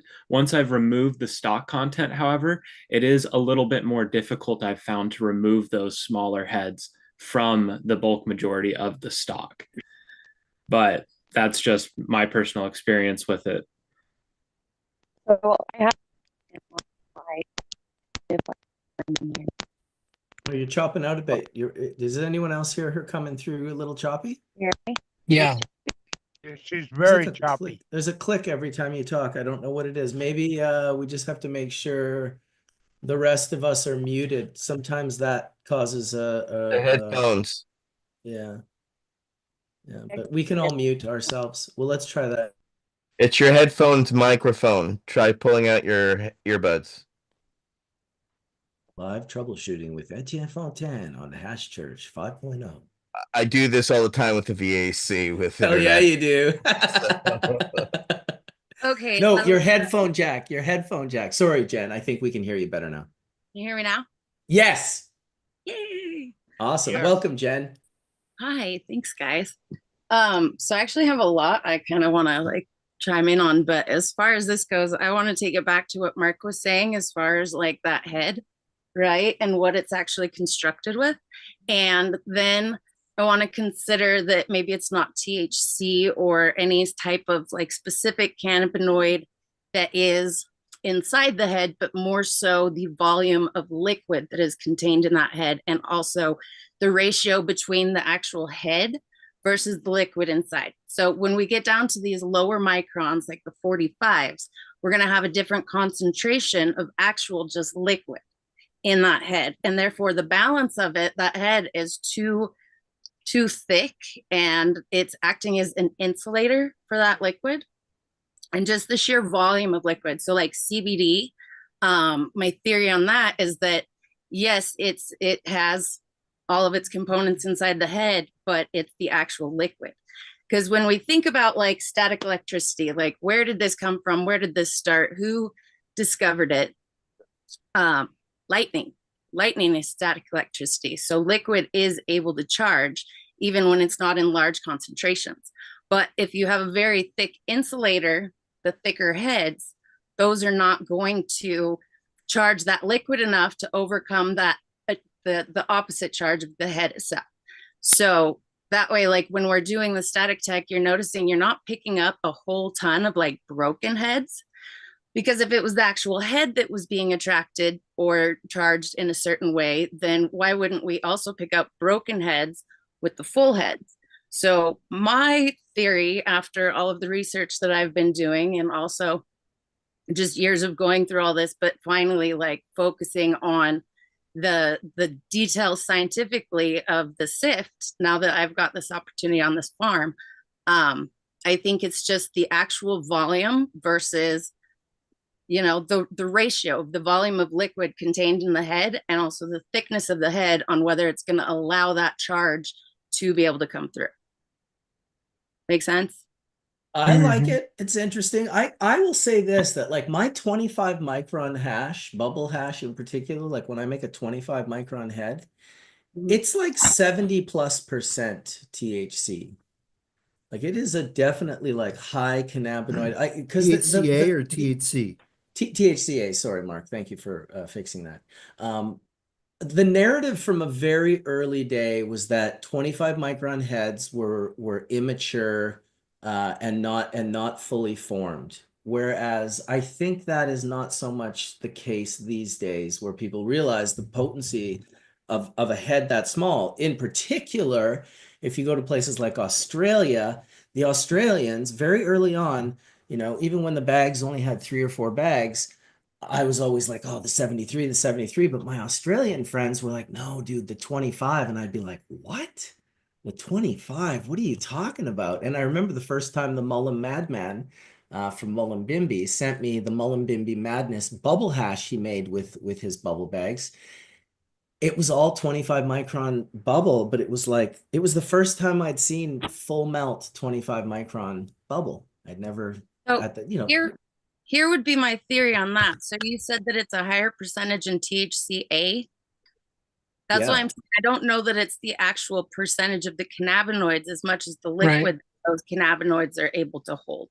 So THCA, when dried, is a white crystalline substance. Therefore, a higher concentration of THCA is going to have a smaller concentration of actual liquid to hold that THCA. I mean, Mark, you're the chemist. Am I? No, that's right. So the liquid that's in there is not water, right? Because the makeup of the oil is mostly terpene and terpenoid based, right? So it's going to be an oil, right? And so the THCA, which is not crystalline in the trichome, is going to be dissolved in that oil. And we got to remember that THCA has got a carboxylic acid, so it could be charged. And that charge, that might be the minus charge, that as that minus charge builds up, the oil becomes more polarizable, if you will. Does that sound right? Well, if you told me that you had all of these different, you had volatile organic compounds, you had these crystalline structures in there, I would go with probably the crystal being the thing that's charging. Well, I've seen heads that are crystalline. I've seen heads under the microscope that have Right. they've almost crystallized, and I've tapped them on the microscope with a tool and completely shattered them, turned them into powder. Yeah, so maybe somehow the envelope, the waxy envelope that's supposed to hold the liquid has kind of like dried out, so it's crystallized. I mean, I don't know if you've seen this too with CBGA varieties. So the CBGA variety, the white, is notorious for losing its potency in between the field and drying because the trikes are so brittle and you lose a lot of potency with CBGA. So yeah, I'm absolutely certain that somehow the cannabinoid inside the juice is affecting all this. Yeah. Mark, so consider this. The needle-like trichomes, the CCL trichomes, in support of what Jen is saying, they don't separate. They typically contain about a third of the amount, not the purity, but the amount of cannabinoids in a round glandular trichome. So they don't separate. They contain cannabinoids. They should have a very similar cell structure to round trichomes, but they don't separate. They actually get rejected. So I think the relationship of the actual cannabinoids to charge versus whatever water content, which is also a fair hypothesis, but also the actual structure, the cellulose or the fats in the actual Yeah. trichome, how all of those things really play a role because it stocks as well, right? Stocks will be a Yeah. greater proportion of fats, the smaller proportion of cannabinoids, even though they also contain cannabinoids, and maybe they contain a lot less terpenes. So I think that there's a more complex interaction. Like we have a hypothesis, of Yeah. course, of what's actually going on, but we haven't been able to flat out prove one way or another because there's inconsistencies in all of our theories, but Yeah, they so all definitely. Charles, check this out. So look at the link I just put into the chat here. Mhm. And Marcus, if you could post that link from the Zoom chat into the YouTube chat, that'd be awesome. And go to reference number 34, Kim and Malberg from 2003. Man, it is just fascinating what they did. So the title of this paper is called Secretory Vessel Formation in the Secretory Cavity of Glandular Trichomes in Cannabis. I mean, if that's not the title that basically describes exactly what you're describing, like where are the cannabinoids located, where are the enzymes? They did, I don't think it's this particular paper, but I think his student, this guy Carl Hillig. Sam, you know Carl, right? Carl Hillig? Yes, I funded his research. Okay. You probably patented it too, right? I can't even tell if Sam's being like joking or he's probably No, totally I did. I gave a grant to Carl Hillig for his research. Yeah, Of so I course you seem to did. remember a paper that he had published, and I'm not seeing it in this list of the Malberg library, where he actually did staining studies to actually identify like where the synthases were, and like so where do the precursors come in that actually make the cannabinoids? Because we know that there's a well, the allotolvic acid biosynthetic pathway is at the front end of the cannabinoid biosynthesis pathway. And it basically it uses the same types of uh, biological precursors as do the terpenes. So yeah, cannabinoids are just uh, phenyl terpenoids, right?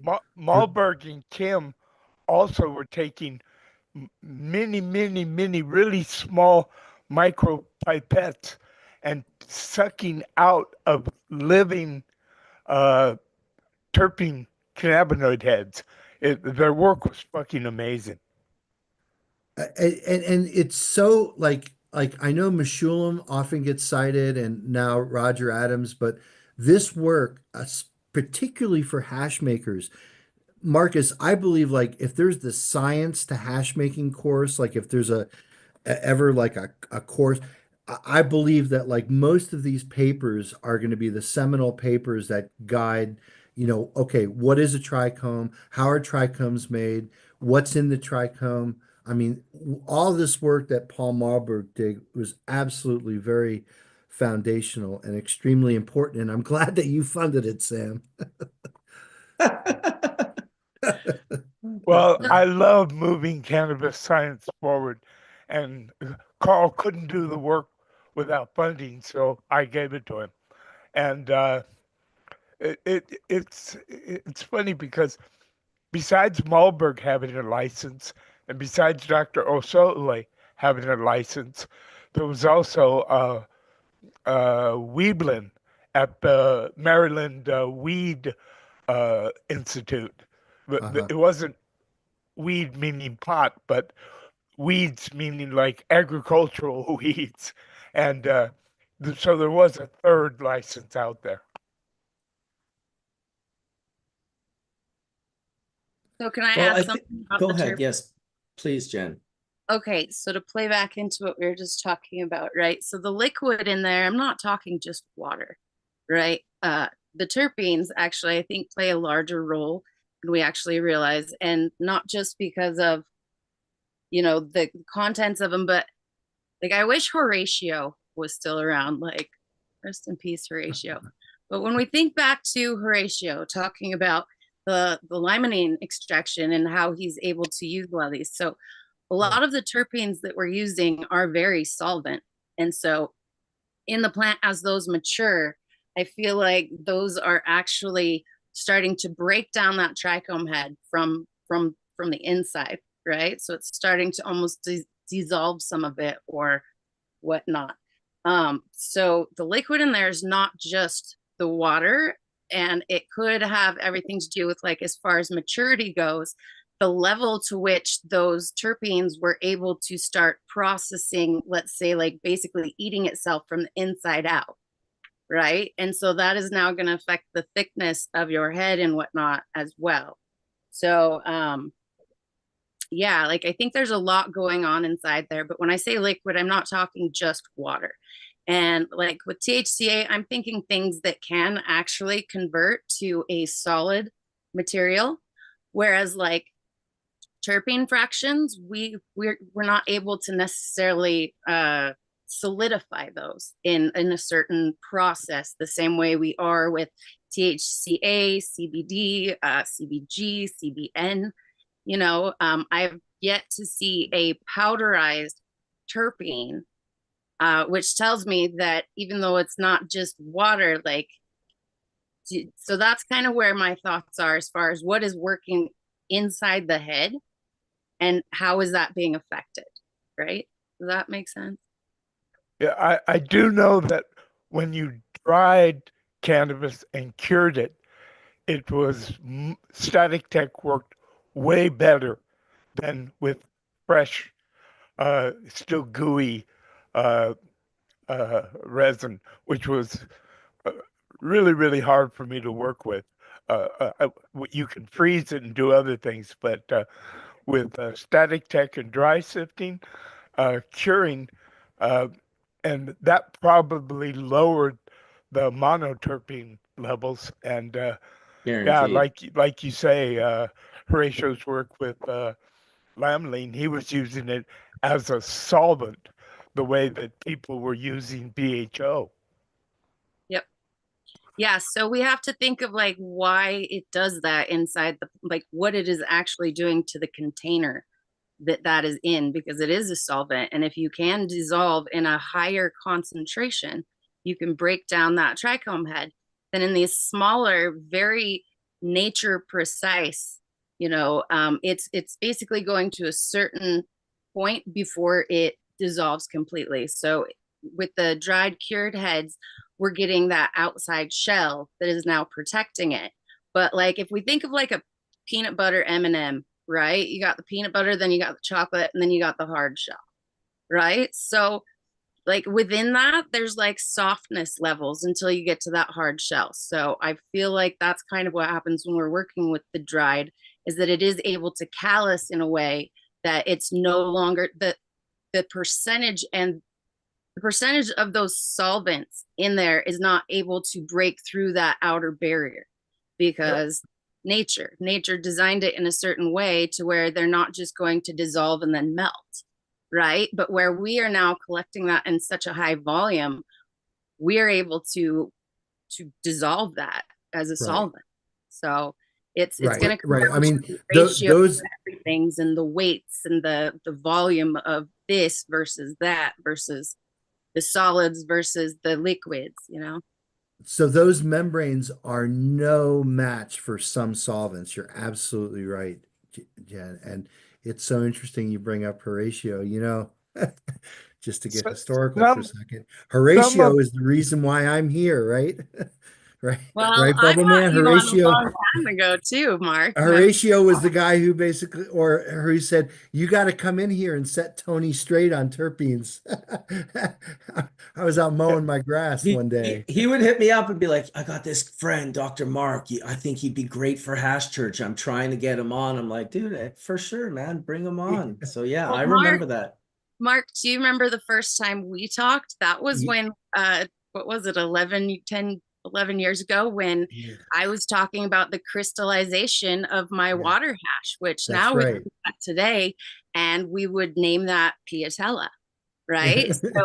So me going through this whole battle to try and set straight the fact that, like, no, my hash did not oxidize. I feel like there's a different chemical process that's going into this, because it did not degrade, it did not oxidize. It actually is better. It is transformed. So we were originally calling it the crystallization of hash, which is originally why you, Mark, brought me Yeah. on to Hash Church, was because of that. Yeah, it was called, So, we called it buttering out. And I will say that back well, in we the called day, it if whiting you, out in a bad way. Buttering out right. was a little different. Well, exactly. Whiting out, whitey. So what I have put together since Piatella exists now, and we had Iced Gourmet on last week on the Puffco episode talking about Piatella. To me, it was simple. The original water hash was never dried properly, and people left moisture in the hash. And then that hash moisture would have to get out of the hash. And as it traveled out of the hash, it would foam the hash up, and it would look exactly like Piatella. Well, what do you think's happening when you're wrapping your full melt bubble hash in cellophane or Piatella wraps, whatever you're using? Now the terpenes are volatilizing and they're trying to get out. So to me, all Piatella is terpenes trying to get out of the hash. They all end up on the outside of the cellophane. And so when everyone opens it in Spain, they're like, oh, look at that. And I'm just crying. I'm like, yeah, you did an amazing terpene extraction on your hash, and half of your terps are now laying on your cellophane. That's amazing. I was just like, what the fuck are you guys doing? But if you talk to him, the guy who created it, what people love about Piatella and why it was popular so well is because of how easy it mixes with tobacco to roll spliffs. And that's how Piatella really took off in Spain. At least that's what Ice Gourmet was saying. I wanted to mention too that when I tried to dry certain haze dry sift, you couldn't. It just would remain greasy forever. I'm not sure what terpene that was. Maybe it was uh, um, terpene or I forget. Terpenoline Yeah, or maybe myrcene. that was the one, but it was just greasy, and no matter how long you tried to dry and cure the bud or the resin, it just wouldn't do it. I'm having some fun here, guys. As we're talking, I'm punching this into a GTP called Resin Master, and I'm going to start putting it in chat because it's actually quite interesting in what we're talking about. And it's talking about moisture levels, it's talking about humidity levels, and it's talking about all these different things that you guys are talking about. It's pretty cool. So, this is an awesome topic, by the way. So as I'm just punching it in here, it's talking about below 55% relative humidity. Static can increase, terpenes can evaporate faster due to friction and heat. Also, brittle trichomes can rupture more easily, expressing the terpenes inside to the air. So it's during storage and escaping how to preserve these terpenes by managing the moisture. And that comes down to storing resin. It says here, store at 4 to 10 degrees Celsius. And wrap in sheets to prevent from sticking, oxidization, and parchment for PTFE, for live resin and rosin. Store near freezing temperatures in glass jars, tightly sealed lids to avoid the containers frequently exposing to air and speed the terpene loss. It's kind of cool. I could tell you a funny story. When I used to make dry sift with skunk and different other varieties, I would get it really, really, really bone dry, and I was doing this in a frozen room which had super low humidity. I mean, maybe zero or probably not zero, but really low. And I would put it in a film can to use it. And if I would take it out and open the film can in a hot and humid environment, then it would absorb water from the humidity in the air, and it just sucked it up like a sponge, and then we used to call it the hash would lose its adhesiveness when you pressed it, and it was what we called turning whitey. I saw your hash do that in Jamaica. I saw it like expand and absorb moisture out of the Jamaican air like almost instantly. Absolutely true. Hey, Johnny B, should we be teaching AI how to make dry sift? I don't know if that's a good thing for the world. Pretty soon they're going to be making better hash than us. Well, they're gonna be able to show us other ways. It's how we complement, right? AI is just is like a co-pilot in life. So as you use AI, like as we're talking, and things I've create clones, I've created all different things to actually help express what we're doing to take it that much further, because it actually will help us with the knowledge that's already there. And it's yeah, I'm having fun. I'm learning as we're learning. I'm learning more as I'm putting it into. I created a GTP for what I talked about called Resin Master directly on Sift on Bubble Hash and looking at it. So there's definitely yeah, it's just Well, another. I'll tell you, after 10 years, Johnny B, it's helped me make the best like thumbnails for Hash Church that I've ever been able to make. And it does it in all of like 3 seconds. I'm like, Hash Church, maybe throw some plants in a pew, have a nice stained glass window. Wha-bam. It's like I did that one in 3 seconds on Grok 2. It's pretty cool in the sense of being a tool that just helps me speed certain things up that I personally wasn't I've never been good at Photoshop and layering and all of that sort of stuff. So I appreciate the ability. Go ahead. That church needs more lumens, Doug. It's a dark church. It's a dark church. Marcus, everyone, on that note, I have to bounce. We have MJ BizCon coming up. I appreciate the time to be on the show, all of my friends and everybody else on the podcast. I really appreciate you guys stopping by, giving us your opinion. Maybe we can do this again sometime. If anybody's going to be in Vegas, stop by. We have a demo out there as well if you guys want to see tech. But in general, I really appreciate the opportunity to be here. I think we had some really cool conversations about the science, which is just wild. There's so much to learn and so much that's coming.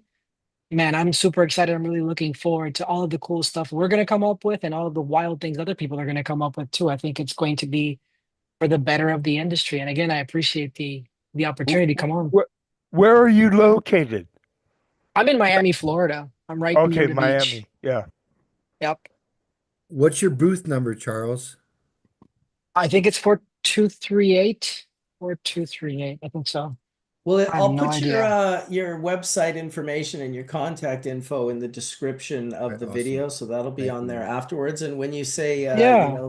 there's more to come, you're not wrong. We're still going to be talking about this 2 hours from now. So thanks for coming in, dude. We appreciate you. And anyone that came in with you is of course welcome to stay for as long as they like. We're going to be just continuing on the conversation of all things resin. Appreciate it, guys. Everybody have a wonderful weekend. Thanks, Charles. Cheers. Bye-bye. I have a question for everybody. Does Static Tech work as good with frozen resin head, like fresh frozen resin heads? I've never tried it. Fresh frozen? No, it works only with dry. It works with fresh as well. Yeah, you can do fresh. So one thing that I've actually been working with a couple people with lately is, so with the resonator, for example, you can run for fresh frozen heads and then you're going to freeze dry those after, right? So once those are freeze dried, they're more stable. So one thing that I've been kind of working on is cleaning up like some of the larger microns on water hash that has been freeze dried and doing basically like a blend. So you wash it first, and then when you pull those bags that aren't as clean, especially now that we're freeze drying, I don't know if anybody's noticed, but a lot of these melt shots that I'm seeing from this freeze dried melt, they're still just riddled with stalks, because once we move to the freeze dryer, people aren't having to pay as close of attention to how much that they get out, because the freeze dryer will keep it that color they're looking for. So if you're not able to clean that out, what I have decided would be the best idea would be to do a mix between wash them, if you're going to freeze dry them, perfect, and then actually run them through the screens to do a further cleaning of that before you put it on the shelf as a melt. Because the melts that I'm seeing, like you can see in all of the pictures, there's so many stalks. Like when I make my full melt water hash, I don't have that in my heads, but that's because I am paying that close attention to get those out as I'm doing it in the bags. Like my bag work is where all my work is, but people are cutting corners and they're not needing to do that because they're not getting the same oxidization factors when they're freeze drying as I would if I was air drying with a bunch of stalks in there. So doing the pre-wash, freeze dry, and then running through all the different microns to clean those stalks out. Yeah, I said it first. I think those stalks were always there. And I think that when you air dry, they're well hidden under a microscope. And when you freeze dry them, they literally become artifacts. They just become like shadows of their former selves, but you can see them clearly under a microscope now, because I don't think people were doing everything wrong suddenly. I've been macro photographing resin since 2008, and it was only when freeze drying came out that I started seeing stalks, and not only in just random people's hash, in even hash that I was making. So I think those stalks were always there. I think when you air dry, they conglomerate and they mix in a way that they're not seen to the naked eye. But when you freeze dry them, they suddenly become the most, and that's just my theory, because how did they just suddenly show up with freeze dryers? Like, people weren't making their hash differently. I wasn't. I know for a fact I wasn't. I had the exact same SOPs prior to, in fact, my SOPs were better and more aware and more intensely focused on making sure that I'm producing quality. That being said, unfortunately in Canada, nobody fucking cares. They would rather buy floor sweepings with distillate and botanical terpenes, and that's like the #1 product in all of Canada. And it just, it hurts my soul that, we love this plant so much. We raise our awareness with it. We try to make the purest form with the highest quality, and we try to put those two things together. And then a botanical terpene with distillate and floor sweepings is the #1 product in the country. I'm just like, well, they've obviously forgotten that cleanliness is next to stoneliness.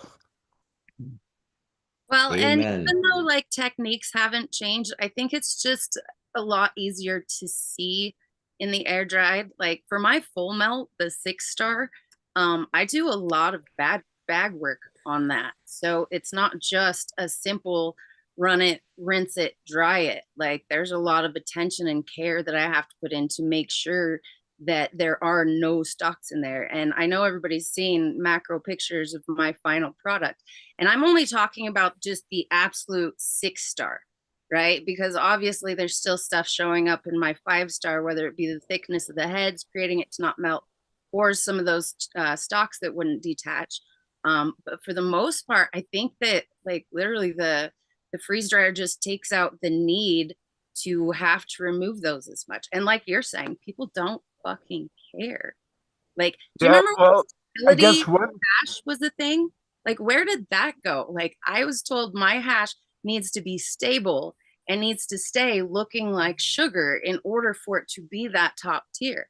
So if you would pull out 10 years ago a jar of my hash and it melted to water, like everybody's showing on their freeze dried fresh hash, like I would have gotten laughed out of Legends of Hash with that, like so what happened to stability? The problem is that even though we all have this standard, it doesn't mean that these new people have any type of standard, because now everybody's creating new standards. Oh, it melts like water. Look how amazing it is. And I'm like, what happened? Like, you got older. Right? It happened to me too. Yeah, of course. Listen, we're only Skunkman Sam has somehow managed to stay connected over multiple decades.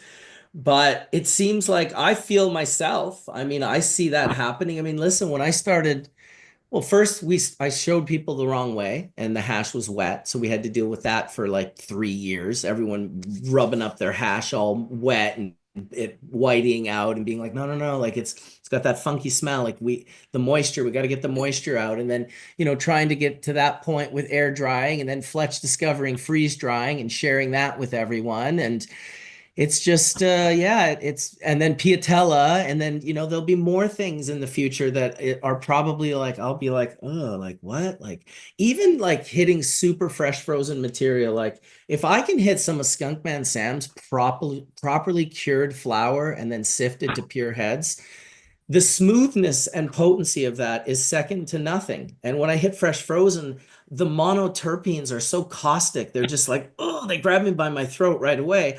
All the young people I know fucking live for that shit. All the older people that I know are kind of like, that's a little bit harsh. So yeah, I think there's definitely part of it is that we're just in different generations, and younger people are going to come up with their way to make this theirs that's different from how we've always done it. And cannabis is super subjective, so you just gotta like, your resin is a representation of you and your choices and what you do with it, and that's all we have to stand on.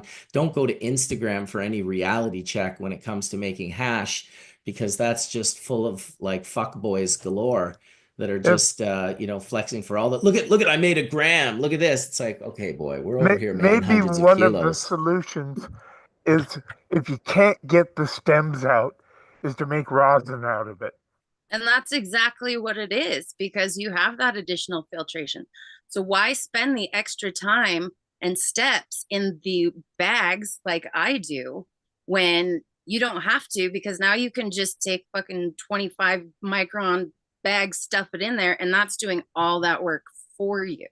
Yeah, but you're capturing the elusive full melt, and those people who are like, I'll just make rosin, they wouldn't get full melt even if their stocks were taken out. So they need the rosin. The rosin market relies on mediocre hash that doesn't melt. If all the hash was 6-star and melted, there would be no fucking rosin market. It wouldn't exist. There'd be a small percentage of people who are like, no, removing the other 2% is everything. And maybe they're right. Who's to say they're not? But it's the people who have access to the elusive full melt. If you know it's there, well, you're going to get it with any technique that you can come up and discover. On the flip side, the 80%, they know it's not there, and they're going to press it into rosin. Yeah, the dry sift, if I made it 99.9% resin heads, to me that was the gold standard. But the other thing that I liked really a lot, to be honest, was just take some stuff that's 50-60% resin heads and make rosin out of it, and you end up with a product that's quite similar. So I have a question for Jen and for Sam here then. Well, how would you then travel with your 6-star, in the sense of what container? Do you store it in a freezer? Do you keep it cold as you travel? How do you best, preserve your process once you're done with it? Well, for me, so let's go back to that stability standard that I used to be held to, right? I was told it needs to be as stable as possible. You or everyone? Well, everyone, but I'm going to speak for myself. Yes. Everyone. But because of that, and because of trying to reach that standard, I have some different post-process techniques that I keep to myself. But by doing those, that actually I've been able to create a certain stability in my hash, so it doesn't have to be. Now, I'm not saying keep it out in warm room temp, because it will melt. But as far as having to like keep it absolutely frozen, like these days, if you take out some freeze dried hash right out of the freezer, it's gonna melt, right? So it's my post for and I'm talking for like the 6-star specifically, like my specialty hand done, hand dried, air dried, hand separated, air dried. I do a post process on that to be able to, right? I do a post process on that to be able to basically harden those heads a little bit so that I can keep a little bit of that stability. But it doesn't just happen. That is literally like at least a 3-week process hands-on every day that I do in order to achieve that stability. As of now, if I was to travel with, like, I don't know, regular stuff that's on the market now, you would need to find a way to freeze it. You would want it in glass. I would probably surround it in ice, or like ice packs. You have to keep it cold these days. I mean, my air dried, like I said, there's a 3 to 4 week process behind that to allow me to achieve that stability, to be able to transport it so that it still looks the way it started, without being instantly like melts and it's like fucking snowman on a sunny day.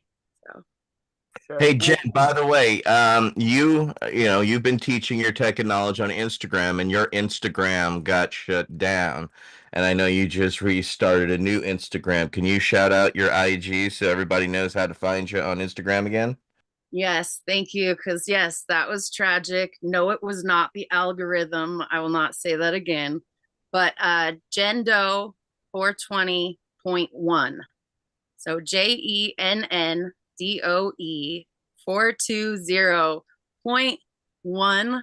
I would love to find more of my friends. This has been such a fucking nightmare of just like trying to gather everybody again. It's like having a fire drill and not having any set like spots to be able to go like find your group again. So yeah, thank you. I appreciate that. Come find me.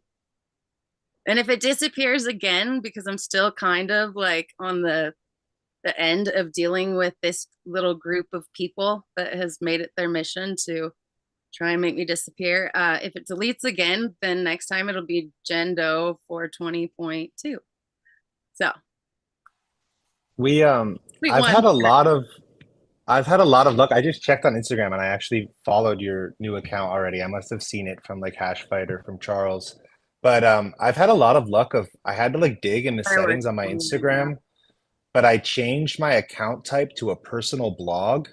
And when I first started posting stuff, like I had 2 followers, but I immediately got censored. And when I changed it to personal blog, I've never been bothered since then. Because Instagram works on an algorithm. If you understand that there are 2.4 billion people on Instagram, there are not enough people for someone to just report you and then attack you and get rid of your account. There's 2.4 billion Instagram users.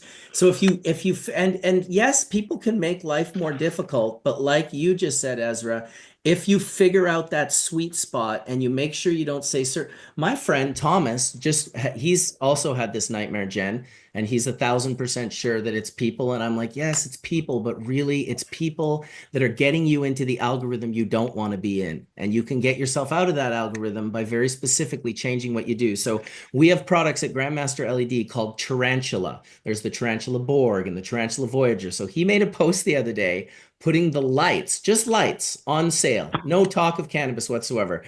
They deleted the picture. They hit his Instagram account so hard, he's probably going to lose it. And they said because he was selling insect body parts. That's what the algorithm picked up. That tarantula. So go ahead, Jen. I've always been very careful about what I post. So I've never had algorithm problems. I've never advertised that I sail. I watch my language on there. I'm very cautious at the way I do things. But you're right. The second that somebody starts reporting things, then it can get caught into this loop because they're looking for a pattern. But if anybody goes onto my Instagram in my highlights, I literally have a highlight reel that says, "Don't blame the algorithm," because I have, since deleting these 12 accounts from these couple girls, we won't say the company, but I haven't had any more reports, and first it started out as blocking their 8 accounts, and then I stopped getting reports for a couple days, right?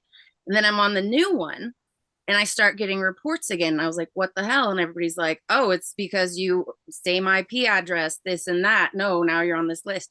No, I wasn't. So I went through and I found that they had a couple more accounts that I had not blocked. So as soon as I blocked those accounts, all of a sudden, no more reports. So then a week later, I start getting reports again, and I find that yet another 2 accounts that I found that they were associated with, not blocked, and I'm getting reports. So as soon as I block them, I haven't had any reports again. So I figured since I had already lost my page, I might as well try this fun little experiment. So I went on my stories and I put hash, hash, hash. I even hashtagged hash. I even said, hey, IG, what did I say? Here, I've got it right here. I promote cannabis use. Okay. I put that all over. I put it on my story. I also made a post of it. Now that I know fully that this group of people, right? I'm in that window where I've blocked all of these new accounts they've made. So they're having problems making new accounts. So in this time frame, I put that up to test the algorithm, because what's the worst case scenario? What, my account gets deleted? Well, my big account already did, so whatever. Never got flagged on my story. It's still on my post. Now, when I got on my story and basically said, and I put all this in the highlights because it's absolutely fucking interesting, because I had put a post that said, it's still up. It's not the algorithm. This lesson brought to you by blah, blah, blah, blah, blah. Now, the algorithm was triggered by brought to you by. So within 20 seconds, I have Instagram saying, hey, we've noticed that you might want to monetize on this. And so it gave me the option to actually, like, brought to you by a paid collaboration or whatever. So I tried it again, right? So I posted it up and I said, and this is the algorithm. It has nothing to do with hash, not the words cannabis, not saying that I promote cannabis, but brought to you by, right? So I did it again. Brought to you by, and it pulled up again. Brought to you by, and it pulled up again. So I put a picture of my hash. Brought to you by, pulled up again. Picture of me in my garden, or just a regular flower, because everybody's telling me, oh, it's the algorithm. They're flagging the flower pictures. They're flagging the hash pictures. They're flagging the words hash. They're flagging the words cannabis. It's thus promoting cannabis use. No, it's not. Like, go to my highlights right now. I literally proved it, because I was able to capture all of the cannabis content that I'm being told is triggering the algorithm. But then just the simple words brought to you by has now triggered the algorithm. So you can see, yes, the algorithm is triggered, but not by what people are trying to tell us it is. Like, it's the biggest scapegoat ever. Oh, it's the algorithm. No, it's not. It's somebody going through and strategically flagging people and reporting them. And if there's a pattern of numerous people, and then they're seeing this pattern, then we're all getting taken out. But I've had my account hit like 30 times, and I've fought it every time and got my account back like 5 minutes later. And it's always been illegal drugs, illegal this, illegal that. I'm just like, oh, well, just, actually, no, I'm in Canada. But I never talk to a person. I just know that there's, they're using people to be the agent Smiths and rat people out, which is no different, right? It's the same. Like, if you go on, this is what I learned even from the internet before Instagram. The people that I bothered the worst made it their mission to destroy my life. And if you're out there and you just have one moment where you're smug with someone, or you're like, you get them, you give them it might feel good for about 5 seconds until you're in a 5-year patent lawsuit with them and spending 6 figures, because that's how it worked out for me. I've learned to just be much more relaxed, more kind of try not to get into beefs with people, even though it's pretty consistent all around the board that there's always someone who wants to hate. I just try my best to operate in a quiet manner. I also don't define myself by my Instagram account or my YouTube channel anymore since losing them. It's like, you're not your Instagram account. You're not your YouTube channel. It's and I will say, I feel like the algorithm is changing recently for sure. My Instagram account is now getting pushed. I'm shadow banned. I've been shadow banned for, I want to say, at least 10 years. But recently I started getting real serious numbers. Like on this last piece of hash that I posted, it was like 266,000 people played this video. And I was like, that's weird. And then I looked and it was 89% of non-followers, which is also, my account's not supposed to be shown to non-followers. So suddenly my Instagram, while everyone else I know is just getting hammered, which I feel sick about, my Instagram, I'm able to monetize it. I'm getting pushed into the algorithm, meaning I'm suddenly being shown to 80 to 90% of the people that are seeing my photos and videos and reels are from outside of my followership. And YouTube is the same way. YouTube hit me up last week and was like, hey, do you want to monetize your channel again? Like, you can sell memberships, you can take donations in your chats, super chats, you can do all of this stuff, you can create memberships. I was just like, what the fuck is going on? So I'm kind of hoping that maybe it will get better. I mean, these are independent companies, and it's kind of like if you owned a company, you could do whatever you want, but it sucks for the cannabis community. It always has. We've always been sort of attacked in regards to sharing information. And yeah, it sucks. It feels pretty shitty. I remember feeling pretty shitty the first time I lost my Instagram account. I will say that I'm happy that I have Hash Church, which gives me a perspective, because when we're all building our, listen, when my YouTube channel hit 100,000, I had a choice to make. I could make it all about me and this could be my YouTube channel, or I could create a show and invite all these other people that are so much more amazing than me, especially combined.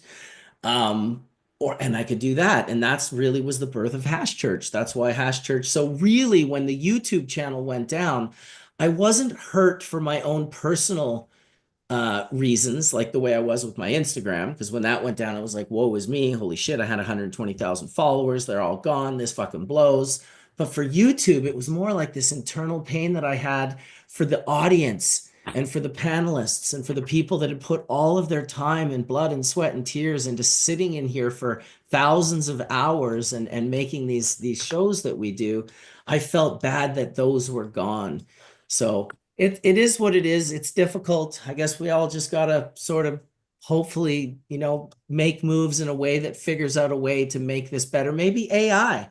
I have never asked AI. Maybe Johnny B should ask AI, hey, I'm a cannabis person. How should I be making my Instagram posts? Because everyone has countering information about how it works. And you would probably have very good conversations, Jen, with my partner, Thomas from Grandmaster LED, because he is getting attacked in a way that it's just unbelievable. I suspect he'll lose his Instagram account here very soon, which is unfortunate. I'll get attacked. I've been attacked, shut down so many times. It's ridiculous. It's really Johnny B, you've been copied. I see more cloned accounts of you than any other person. It's pictures of Johnny B, and then you go into the photos, and it's all jars of weed and his pictures, and then it's like, hit me up for inquiries. It's like, oh my God, these guys are selling weed under Johnny B's like good name and face. Fake accounts out there. Plus, I screenshot them. People send them to me every week. I get someone reported a fake account. Well, here's something, Jen, that I am very confused by, because I've been cloned myself on Facebook and Instagram, and then those are the only accounts I've ever reported. And I report them. And I even got one back recently, and it said, sorry, they always say the same thing. Sorry, there's nothing we can do. That person's not impersonating you. So I'm reporting people, but their accounts aren't getting taken down. But these magical other people are reporting people, and the accounts get taken down right away. What the fuck is that? And how does that work? Right? It makes no sense. I'm looking forward to finding one of the accounts that has stolen all my shit, just so I can get some of my pictures back from them. Where are those accounts that I couldn't get shut down now, because they have all the content that I wanted? Listen, I'll tell you, the first time it ever happened to me was when Overgrow got shut down. When the dude that owned Overgrow got busted, and they pulled those gold bars and weed and all this shit off of his property, and the RCMP shut Overgrow down. That was pre-Instagram. That was pre-social media. I still have, obviously, all the photos and the content, because I'm a photographer and I keep those on, redundant hard drives. But it was the communication and the dialogue with all the amazing people that I lost, right? It was all the comments that are just like, oh my God, how can you? I think you can download that data now off of Instagram, if I'm not wrong. No, you can't download that while you have it? No, you can try. I thought there was a way. You can try, but the problem I'm having is that they tell you that there's an option and they're going to send you a download link, but then it's been taking me in a circle. So yeah, and like you were just saying, like the dialogue with people, here's my issue. I don't really care about the followers. Like most of my followers were organically made with feet on the ground in each of these states and communities that I've worked in. So that's not my concern. But I have friends that have passed away that I had voice memos in my DMs, like certain things like that that mean so much to me that now they're just gone. And they won't give you the link? Is that what you've been waiting I've for? tried every single day. So I'm still disabled, but I keep going back because they're like, you will send you a link. So they send me the link. It literally just takes me in a circle, and I've been doing it the entire month. Every 4 days. So here's a good lesson for and people. request it again. Obviously, it's harder to do when your account is banned. So anyone that has special things on their Instagram account, I just asked ChatGTP, you can actually do exactly what Jen says. You go to your profile, you go to access settings, you select settings, you go into privacy and security and select security. Then you go to data download, and under data and history, you tap download your information, which requests a download. You enter your email address and tap request download. And then you choose your format, which is either JSON, which is a machine readable format, or HTML, which is easier to read on computers. So you enter your password, they initiate the request. I suspect she's having a difficulty because she's banned. But if you have things on your Instagram and you're in the cannabis world, I would be doing this process, every month, every week, however often you want to do it. And then you can at least avoid, once your account's been disabled, experiencing the hell that unfortunately Jen Doe has been experiencing. That sucks, Jen. Or you can actually come over to Blue Sky, which allows for cannabis and for cannabis media. And I've been there for a year, and it's just grown as everybody has left Twitter. But it's old school Twitter, and all the old school heads, the producers, the creatives are all there.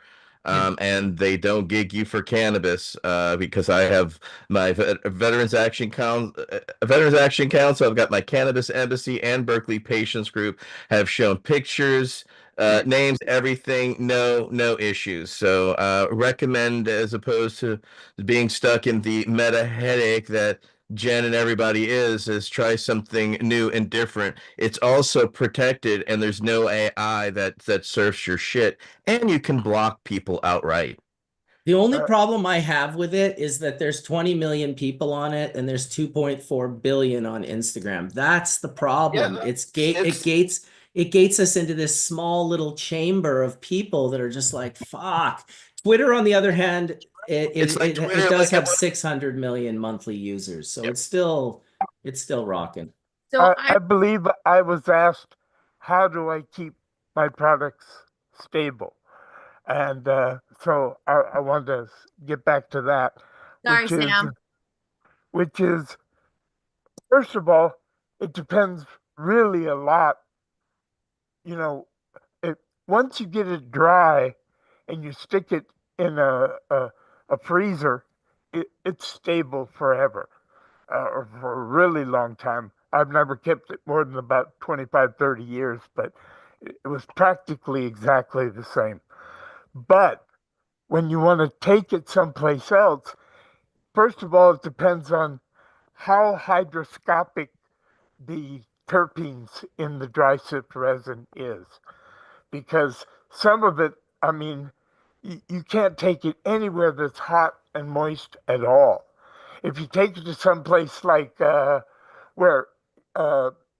like Austria, to go skiing, you don't have any problem at all. You can open it and there's no problem.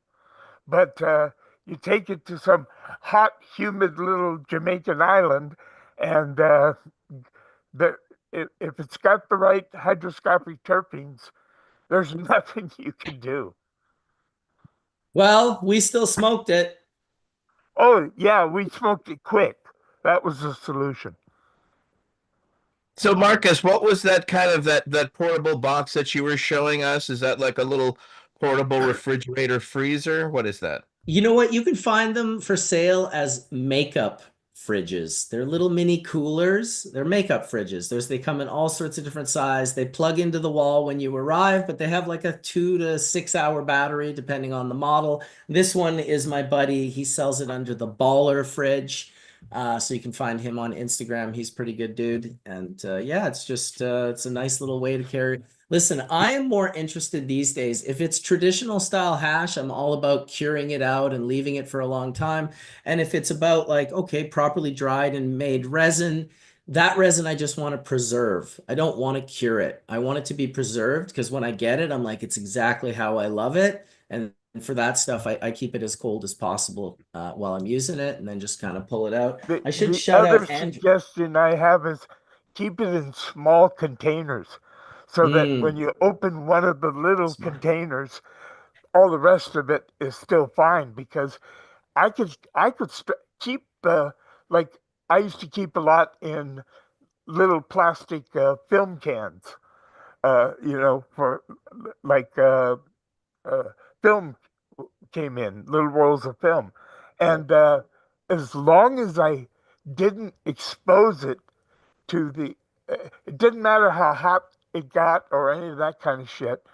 What mattered was if I took the lid off and exposed it to the high humidity. If I kept it shut, no problem. It's better frozen, but what really got it was the exposure to the hot, humid, wet air.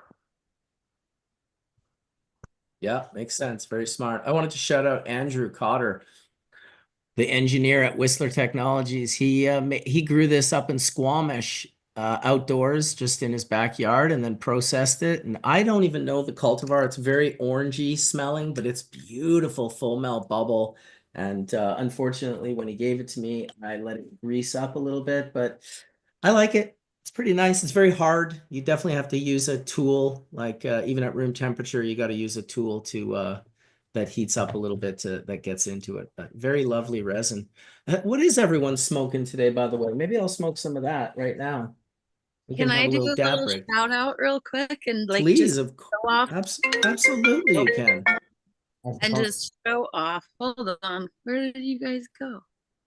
We're here. Can Oh you still shit! Yeah, your phone rang. Yeah, we can see you. Yeah, how did that happen? Now how do I get back?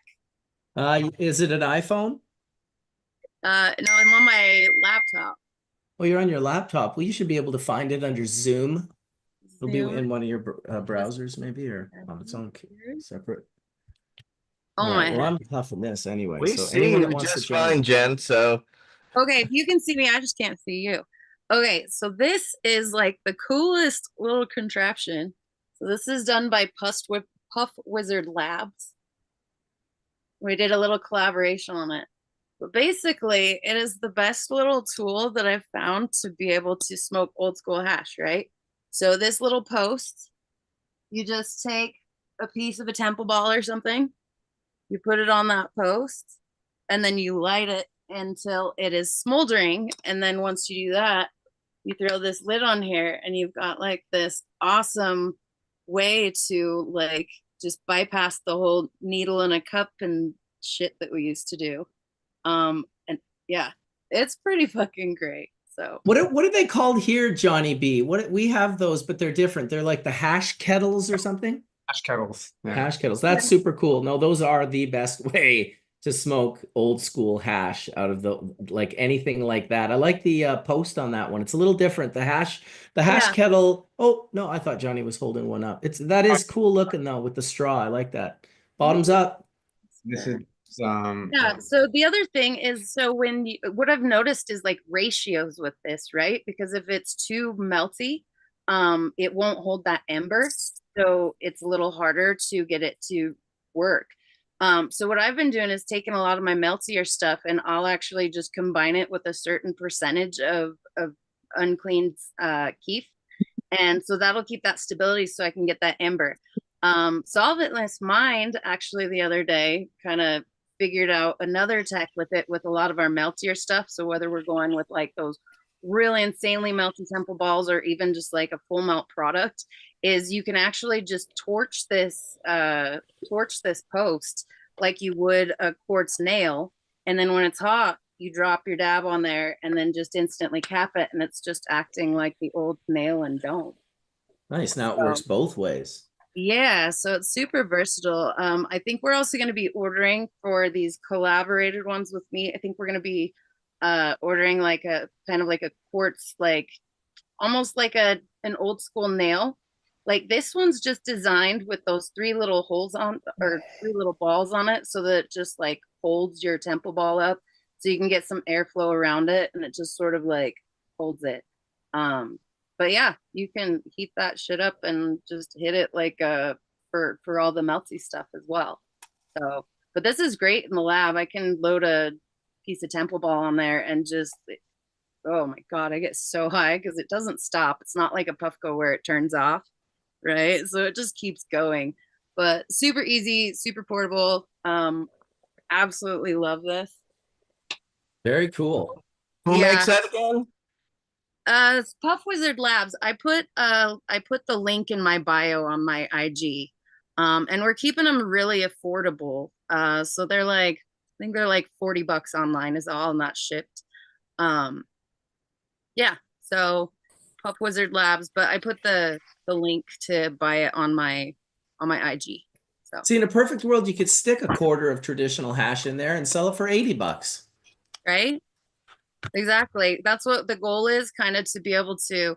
So as I'm doing this different work up in Washington and whatnot, the goal is to be able to just have complementing situations. So like for the issue of people that don't really know how to smoke the old school hash other than just in the joints, yeah, this could go right along with that. So they've got the set, and with it being that affordable, you know, you can replace it when needed, like if you break it or whatnot. There's no electrical parts, so technically it can last for fucking ever.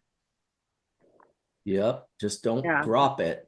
Yeah, so shout out to Joe Itza and Puff Wizard Labs for coming up with that design. And I was just super happy that they included me in it because it's been so great. It's like my favorite thing. You got to ask them if they've ever seen the hash kettle, if it was helpful in the inspiration of the unit, because it's a very cool, you know, I'm not a big fan of the kettle myself. I'd rather smoke hash a variety of different ways, but I feel like that design, it's just because of how airy it comes out in the kettle. We used to build our kind of own units with coals and stuff that we'd put, you know, the big container over and then be inhaling it, like back in the 80s when we were first smoking oil. But I feel like that design with the straw in particular could really make it like tighten it up a little bit so it wasn't so like airy. Yeah, exactly. And then we decided to just drill like a little hole in the bottom. I don't have it done on this one, but just to give a little more availability of airflow so that you can kind of like add a little bit if you want or not. Doesn't affect, you know, it doesn't affect it a whole ton, but it gives you a little more control to clear it. You could almost put a carb right down by your finger in the glass, even right at the bottom. So you had to suck the air from the bottom is a good idea. Yeah. And we've thought of that. The problem being we're trying to keep that price point down really low so that the end consumer is not having to pay for an additional $10 that it costs to put a small carb in the glass. So that's where I kind of decided, like, if we put it in the wood, we're able to just keep that price point for the consumers down. Because every single thing you do to the glass, that's going to be a lot more expensive as far as, you know, when they're in production. So keeping it simple, little drill in the bottom, so you've got that hole and that controllability. Yeah, I mean, the goal is to keep it very affordable. So that's kind of why we didn't go like traditional hash. Yeah, exactly. I like that. Affordable tool for affordable hash. Exactly. I still can't figure out how to get this back on my video. Let me just let me sign out and I'll sign back in. I'll see you guys in just I'll watch you. Okay. I'll watch for you. Oh my goodness. Did anyone take a hit other than me? Because that was a great rip. Well, Tan, you've been nonstop. So at one point, people were like, holy shit, look at that Tan. He's totally slumped. Good on you, old boy. I did some cleaning behind me. I mean, smoking SIF the whole time. Nice. Look at Sam's got a disco show going on over at his place. That's the first time anyone's ever seen the magical dry sift hand. And I always bring Horatio with me everywhere. So this is one of his tools that he would have with his separation and his little he had a cement mixer, and he would put everything in there, and he had all these little I think you have one of these, Mark. I know you do. So I always have Horatio sitting here. He's always Very with us. cool. Very cool. We miss Horatio. He was a thinker. He was outside the box. He was so far outside the box. It was unbelievable. Well, we all are. We're all want people looking outside of that box and see how far we can truly see in that vision that you can create, right? What you write, you invite. You wrote down what you were going to do. We talked about what you're doing a decade ago, and this has all come true. From Worcester Tech to creating everything you've done. Like, that's what we all do here. We're all creating and manifesting our future. Yeah. Just look how far House Church has come over a decade. Look at the creations and where we're going, guys. And where do we see ourselves going in 2025 is the question. What do you got growing on? Put that in chat, and let's see all the chat going up what you guys are going to be doing. They hear. They'll answer. I think I know what I'm going to be doing. I'm going to be building the Bubbleman brand down in the US. Yes. Getting more good partners down there and releasing more good products. And after 25 years of teaching people how to make the hash, it's kind of nice to be in the different markets making the hash and producing the product. So, oh, here comes Jen. I can tell you from our perspective, like, I don't know if can you guys hear me? Absolutely. Oh, cool. From our perspective in New York, it's like such a different entry point for us because we're this small company trying to like make it and get established, and pretty quickly we've had to figure out like what our niches are going to be, especially as like a semi-outdoor organic sort of, that's our pitch. There's a question like what kind of longevity you can have in a market that way and so we zeroed in on hash pretty quickly, and I think what my focal point is really for the next few years is to try to get this dry sifted, static sifted hash into as many of these. We sell traditional hash, but really into flower products is what I'm most excited about, because I think what you were mentioning earlier, Marcus, with like the, all the botanical terpenes and the distillate products, not that we make distillate here, so no hate on distillate, but that people can really get the best of both worlds. Like they can get a really affordable product that delivers an amazing high with a really high potency by bringing together flour and dry sift hash in a way that makes those concentrates like really accessible to everybody. So that's definitely what we're excited about.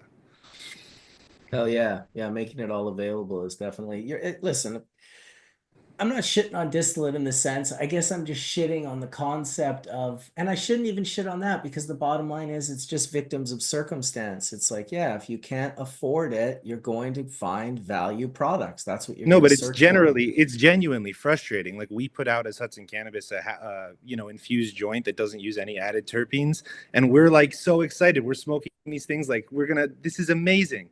And then we get completely outcompeted by like heavy botanical terpene infused joints, and we're looking at each other like, you know what, we tried, and they'll catch on. We're not giving up, but I wish they would. I wish they would, and some of them will, I suspect. But it's about the cost, not about what they want. That's what you have to put it in. The perspective is it's like it's what you want, so you go there for sure. But for most folks, it's like, well, then you could get Mark started on the botanical terps, because I see people calling them fake terps all the time. For me, the botanical terps are not in the right ratios. The cannabis produces volatile organic compounds. That's my argument of botanical terps.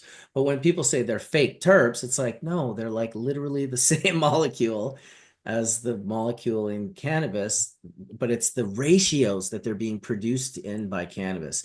For me also, I always thought, well, one day we're going to create these flavor profiles that match the flavor profiles of cannabis. It's like, well, not unless we're perceiving the thiols and the thiolates and all the other compounds that are like, unless we start perceiving that whole picture and know that it's complete, only then could we be somewhat confident in saying we're creating these unique or exact volatile organic profiles, and then re-establishing them. And don't get me wrong, I think the ability to do that would be amazing. mainly for people, like children like Charlotte Fiji, who had these different epileptic seizures. I know that there was young Haley here in Canada that John is very close with. She had a very bad form of epilepsy. Haley's Comet, a cultivar that was created for her, would work sometimes, and then eventually it would stop working. And it was like, oh, someone grew it a little differently, the profiles. So I see the value of being able to take cannabinoids and volatile organic compounds and put them into a medicinal product that, someone like a Haley or a Charlotte could gain benefit from. I also see obviously the benefit of what you guys are trying to do at Hudson Cannabis with trying to put out the best products and cannabis derived and this and that. Unfortunately, I'm also, flustered the same way you are by the fact that people don't actually fucking care. Well, and it goes the other way too with distillate, because you can, like, we make this beautiful distillate here. Our guys are very proud of the work they do, but ultimately, like, you smoke it or you put it in a vape, and over time, if you're someone who knows full spectrum products, like, you start to notice these real differences in the experience and how it makes you feel. And in my opinion, it's just too much THC in too high of a concentration without these, like, many other compounds that we find alongside THC. And so ultimately, like, the experience just doesn't deliver the way at least I'd like. I think it's the same thing with terpenes too. It's not so much the ratios, Marcus, it's the level of terpenes. Like good flour, even like the best flour is going to test what, 2 or 3%. This isn't like necessarily more is better. More is going to create that caustic thing. Right. But no, Ezra, I totally agree with what you're saying about distillate. Unfortunately, and this is kind of like probably a result most having to do with prohibition, um, THC content is just such a big driver in a lot of different ways, not just at the dispensary purchase, where someone's like looking at like a 22% versus a 28%. And it's like they're digging into their pocket. It's like, okay, well, which one should I choose? But I'm sure Ezra, you could totally appreciate this at the wholesale level when you're buying bulk biomass or trim or stuff like that. Like if you're looking to extract, you want the highest, especially if you're making disty, right? You want the what test for the highest. And unfortunately, when you're making disty, it's all about just getting that stuff out and leaving everything else behind and getting as high a THCA number or I'm sorry, THC number you can get in that disty because ultimately that's going to create more vape pens. It's going to create a bigger sale when you go to wholesale that disty, right? Something that analyzes for 85% is going to sell better than something that analyzes at 75. But and I know that if 75% is being diluted by the minor cannabinoid fractions and the terpenes and everything else that's in there, like a really good hash, is going to analyze somewhere in the 60s or high 70s, right? Because there's so much other good yumminess in there, right? But I think that THC number, right? Don't you think that's just an artifact of prohibition? I mean, it's hard to say, right? I mean, we're in the New York market, people are they really shop based on THC. And I think there is a lack of education, like over the years, of people kind of receiving all these different cannabis products, but there wasn't like, a unified front of information about them. So like, I even read, like when I spend a lot of time just reading like the hash forums of Reddit for Europe, and I'm hearing terms for hash constantly that I've never heard of. And half of them might not even be real. It's just like what someone's dealer told them when they met up with them. But you have just like a way more fractionated population in terms of like what, they understand about the plant. And I don't know. It's kind of this thing where we all say, I hope to see it change. I hope to see the customer start looking for some different things, or the consumer, but also it's something we kind of accept at the same time.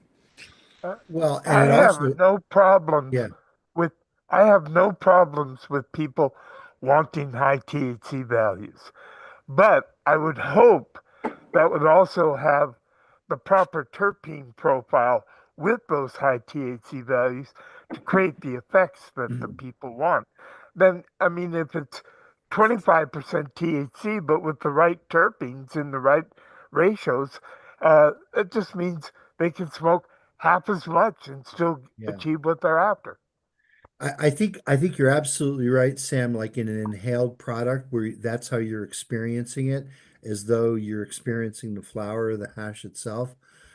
But I think like just to pick on beverages for a second. So when you're trying to put 10 milligrams of THC into a beverage, right? You don't give a shit about terpenes. You don't give a shit about anything other than reducing the cost of your input. You want the cheapest form of THC you can possibly get. And so the beverage sector here in the States is really starting to take off. I mean, certain states like um, Minnesota and whatnot were kind of out in front of other states where you can go to a liquor store and you can buy beer and you can buy vodka and you can buy bourbon, but then at the end of the case there, you have a whole now selection of hemp hemp derived THC beverages, seltzers and sodas. And for them, it's just all about the molecule. It's all about THC. They could give a shit about terpenes. I don't know. I've had some terpene infused beverages. They don't really taste too well. It's difficult to really formulate that into a good tasting product. But I know that people are turning rosin into gummies, and supposedly the rosin gummy is a very, very different experience than just vanilla THC loaded 100%. into a It's gummy. strong. It's way more intense, Mark. And I'm kind of Yeah. sensitive to edibles. I don't eat big, 1,000 or 500 or 100 Like I'm like on a normal day, I can take 10 milligrams before bed and sleep like a baby. If I'm in pain, I might eat like 30 to 40 milligrams over the course of an entire day, 10 milligrams at a time. Whereas if I'm not in pain, 40 milligrams would just get me like higher than I need it to be.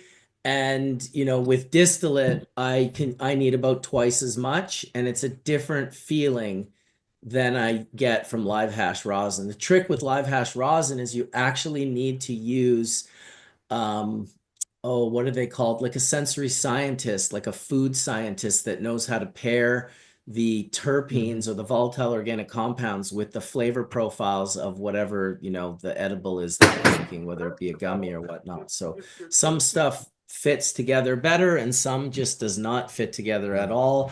And when you have a person like that, much like White Rabbit, the gummy company, those were some of the best gummies I've ever had in my life, and really complex flavor profiles, and just clearly the person, the people doing that work had a deep understanding of Have you how had, it or has works. anybody on the panel had a full spectrum beverage that actually tastes good? I don't think I've had a full spectrum beverage.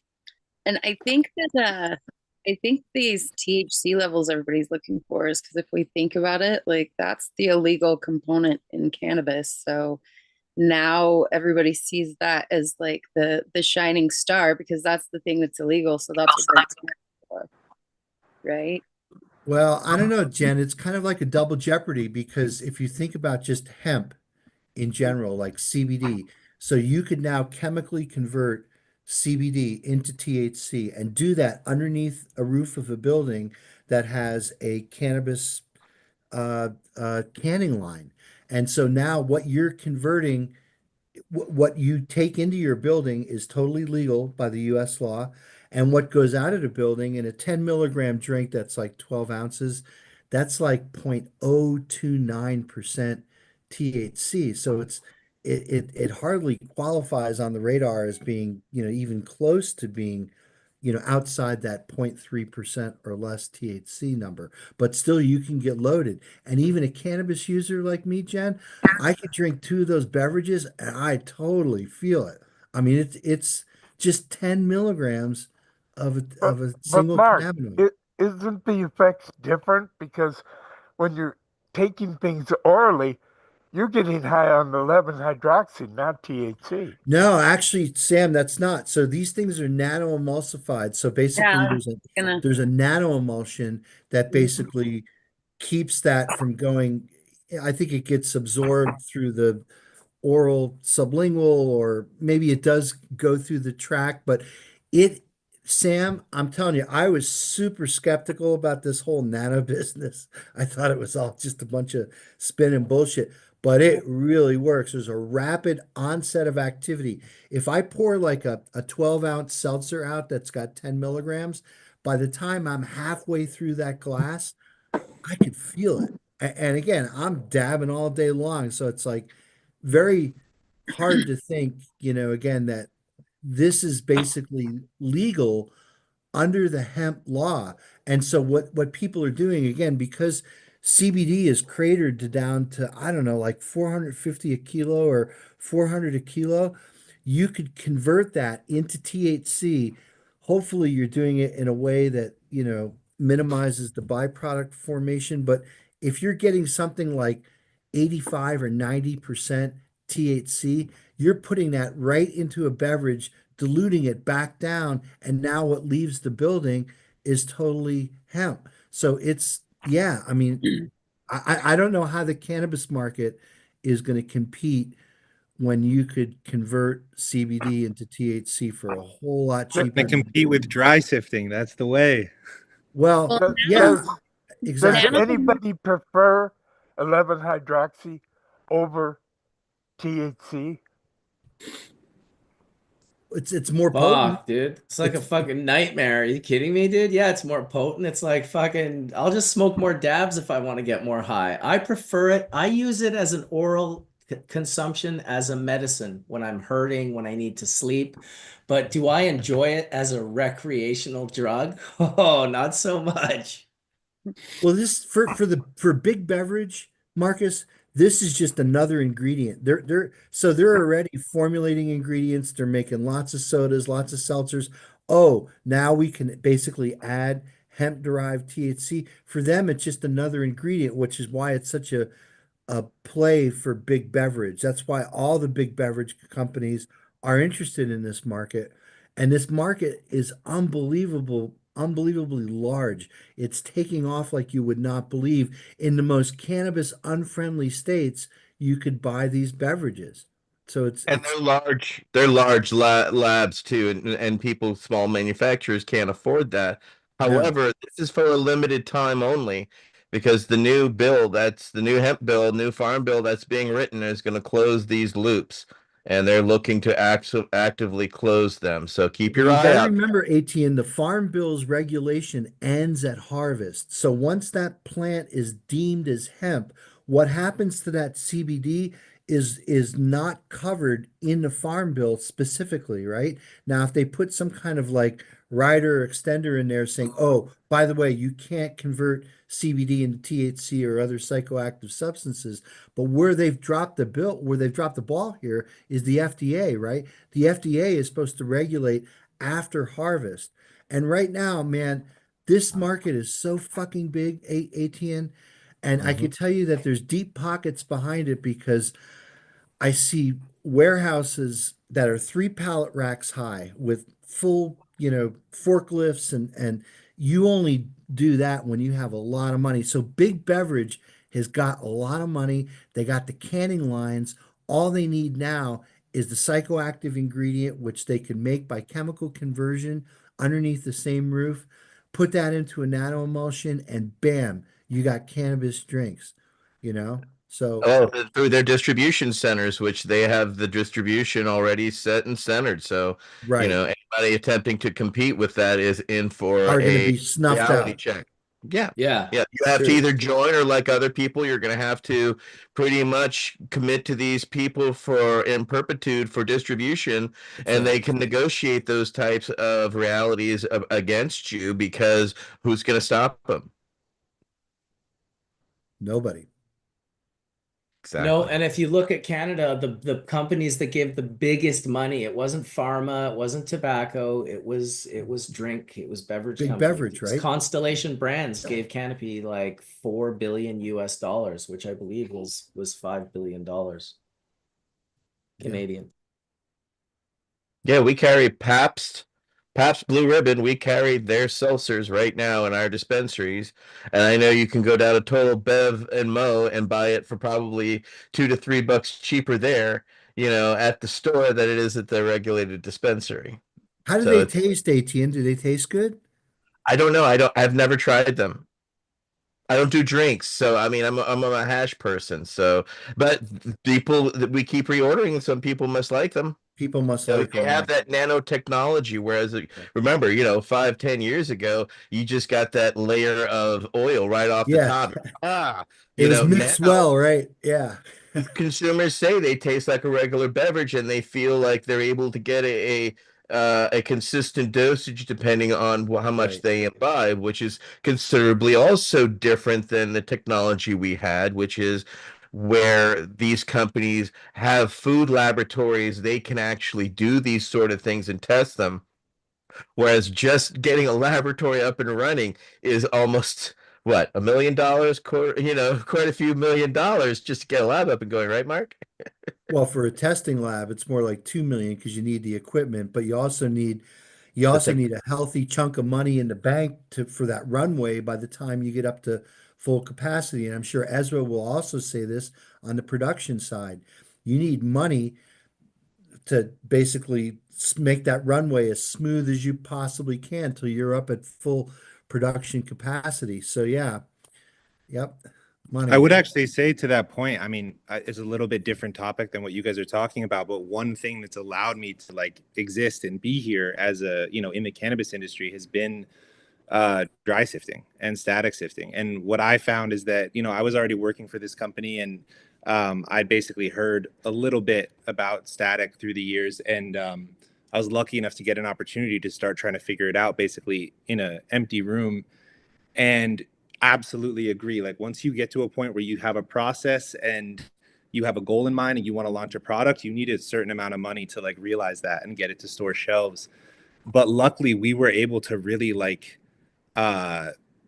be resourceful and kind of scrape something together from nothing. It often felt like, because essentially all you really need is a tumbler and a screen and some know-how of the process. And whether you're an at-home, just doing it for yourself, or you're, a small startup, you can really you can generate a considerable amount of value from not a lot of starting material, And for us, it was just seeing the trim come off of our very first harvest and realizing that there was an opportunity there. So I'm really interested to see what's going to happen with dry sifting over the next few years, because as people start to understand kind of the system you can use and how efficient it is, not to mention that your material is still dry afterwards, so you can still sell it on to a hydrocarbon or ethanol extractor.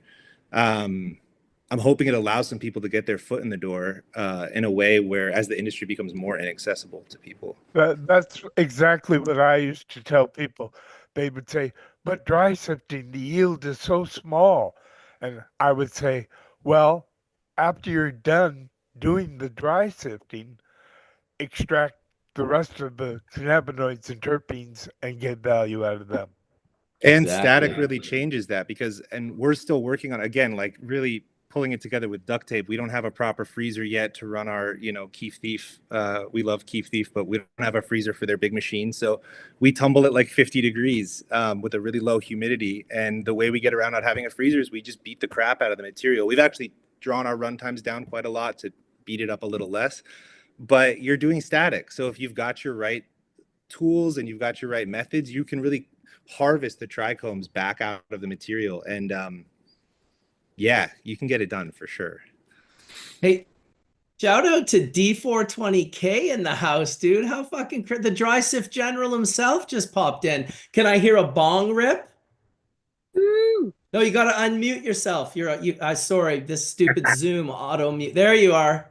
Bong rip, mother lovers. Good to see you. Oh, dude. That was awesome, dude. People are going to be tripping out in the chat room. How y'all doing? Fuck, we're just sitting around puffing dabs and talking about dry sift, dude. All morning.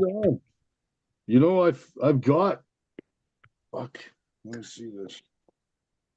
A few pounds of it. I've still got some dry sift from the old days, buddy.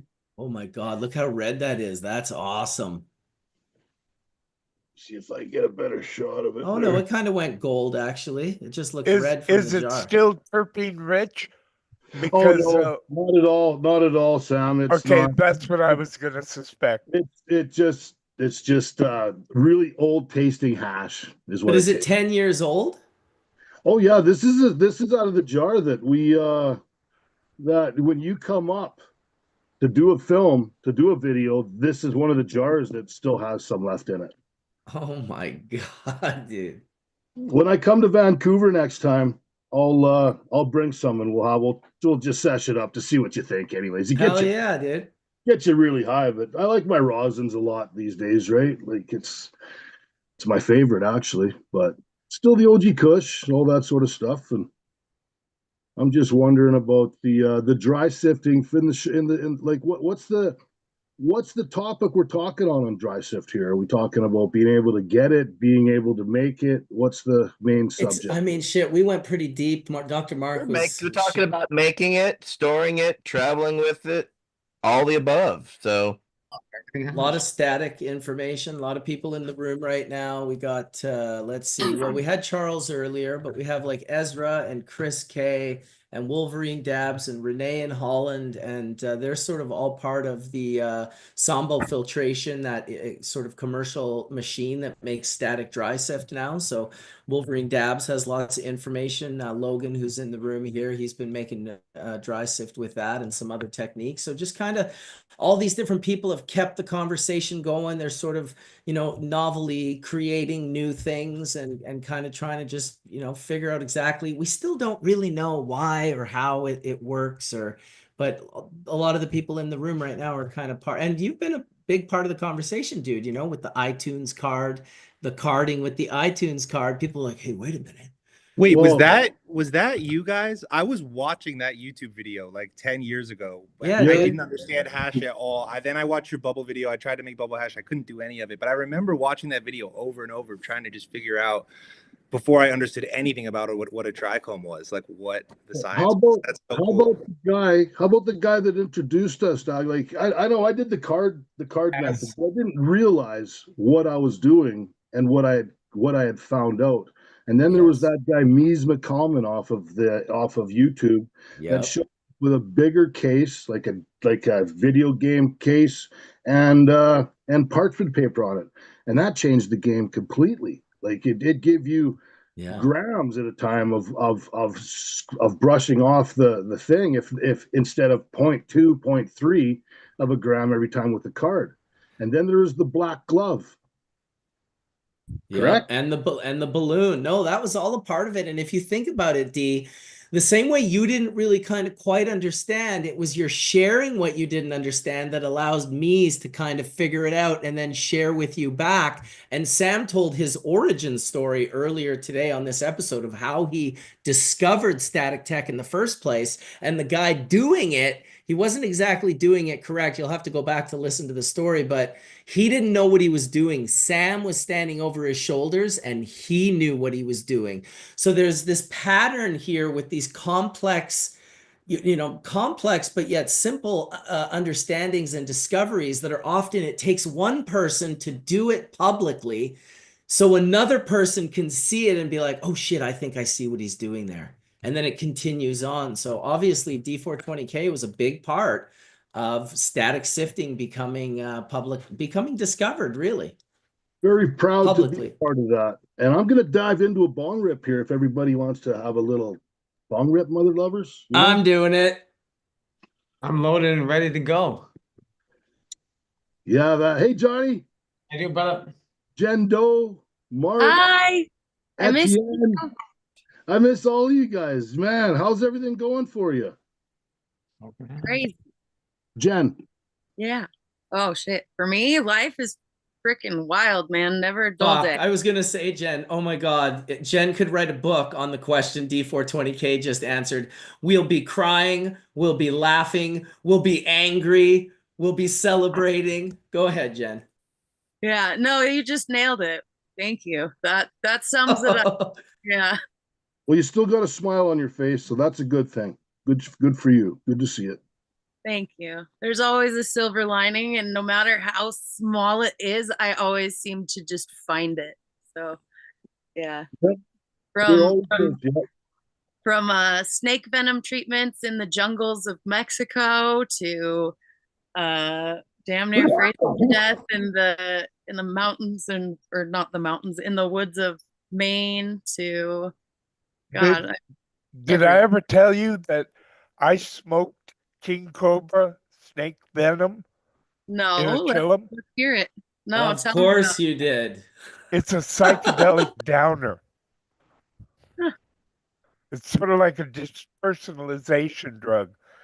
And yeah, what it's funny because before they would let you smoke it, it was the snake babas who were selling it to me in India. They would put it on parchment paper. They would first look in your mouth to make sure you didn't have any open sores, because they said then it'll kill you. Yeah, because if it gets into your bloodstream, like the way that we administered the venom through the treatments that I learned how to do, it's all like through the lymphatic system. So if you get it into your bloodstream, it absolutely is deadly. You know? Yeah, well, let me tell you, it absolutely is strong, and it is a psychedelic dispersonalization drug. I was shocked. I also smoked scorpion tails. I was gonna say scorpion. I've heard of that. I've heard of people smoking scorpion. Again, I use the scorpion venom for different medicinal things. And so yeah, like how you partake of that is going to change. So like for example, when I'm doing snake venom directly into my lymphatic system, there is no psychedelic effect. Whereas if you're smoking it, you're getting a whole different situation. So that's interesting. Right? I did it, and I guarantee you it has a very strong effect. Yeah. Well, I had about 15 different snake venoms coursing through my body within about a month period, all of which do all sorts of different things. None of them were psychedelic, but all of them had. And it's also dosage, right? So if you're hitting snake venom in the chillum, like I'm over here microdosing it for the more like subtle step up effect for my health versus like recreationally trying to fucking smoke a shit and blast. Like that's crazy. Yeah, the only one snake I tried was king cobra venom, and it was quite potent. I don't know. I mean, there are other venoms like black mamba and stuff, which are much stronger, but also too, like you say, each snake venom affects you in different ways. I mean, especially when you're bitten by the snake, some of them stop you breathing, some of them stop your heart beating, there's an infinite ways of killing you. Some of them liquefy your blood, some of them thicken your blood. So when you start thinking about medical applications of the benefits of just that, the pharmaceutical companies came out with a product called Capitril, which is basically for like regulating like the thinning of your blood. So people that are having strokes or heart attacks, and like there's so many medications that have already come from those. But yeah, when you start doing the research on how that venom kills its prey, and then we think of dosage, right? So the difference between like poison and medicinal is going to be the amount. So when you bring that clear down to a smaller amount, like what benefit is it to like certain neurological things, right? So some snakes, they strictly like they paralyze their prey, right? So it's not doing anything to their blood. But it is paralyzing them because it's paralyzing their neurological system. So when you think about that in terms of say like pain relief, okay? Like if you can paralyze those certain signals that are being sent for pain, you're able to regulate pain. So it's like Creeck. Yep. Yeah, it's so very interesting. I mean, when I compare it to cannabis, right? So all of these things do different things for all of these ailments, and this plant will do this and this terpene profile. Well, venom is actually the same in a sense that we're looking at like peptides, proteins, and amino acids in different combinations and different things that are also present in that venom. So it's the concept of it's really easy to understand when we are super nerdy about weed, because it's the same thing with these venoms. It's just the entourage effect of these different compounds coming together to have a Do you certain know what the strongest venom is? Is it black mamba or Nope, do you know? Yeah, the taipan is the number one most venomous in the world. The mamba's up there as well. Yeah, if you look up like top 10, but the taipan, I believe, is the most venomous on the planet. One drop of taipan can kill something like 100 grown men in 30 minutes. And don't quote me on those numbers. I would have to go back and look it up. But yeah, it goes like taipan, and then I think it goes to the mambas. The fer-de-lance is in there, and then you've got like your sidewinders and all of your vipers, and yeah, like but the some list, of the venoms you don't have to be bitten by the snake, they'll spit it in your face. Yeah, they have spitting cobras. Like the cobras are the ones that spit it. But yeah, so they're trying to go for the eyes on that so that can blind you, right? But do you find that you prefer your snake venom air dried or freeze dried? Is what that's the question I need to know. I like the static. So it's funny that you bring that up, Marcus, because yes, they freeze dry the venom. Believe it or not, venom is the hardest substance I've ever tried to actually fucking get my hands on, ever. Like reaching out to any of the snake breeders and whatnot, it is so regulated by the pharmaceutical companies that they have contracts with anybody that is actually harvesting venom, with huge repercussions if they allow anybody other than medical labs or pharmaceutical companies. So they do freeze dry it though. Unfortunately, I don't think air dry is an option because there's certain bacterias and whatnot that would cause the degradation of that venom too quickly. But they do freeze dry it in order to be able to do a lot of their lab. In India, they would milk the snakes, snake babas, satyrs, and dry it on parchment paper, and that's how they distribute it to their customers. Yeah. So I don't know. I'll have to air dry to do a side by side on the freeze dryer when I get the venoms going. Guys, I do have to jump. Thank you so much for having me here today. It was thanks nice for coming out, Ezra. Yeah, you too. Hopefully I get to see some of you guys this week. And we generally, my personal philosophy is I'm really happy to share anything about how we do what we do, because if someone can figure out how to do it from whatever I say or other people say, then I think that's awesome. So always happy to talk more on or offline about what we're up to.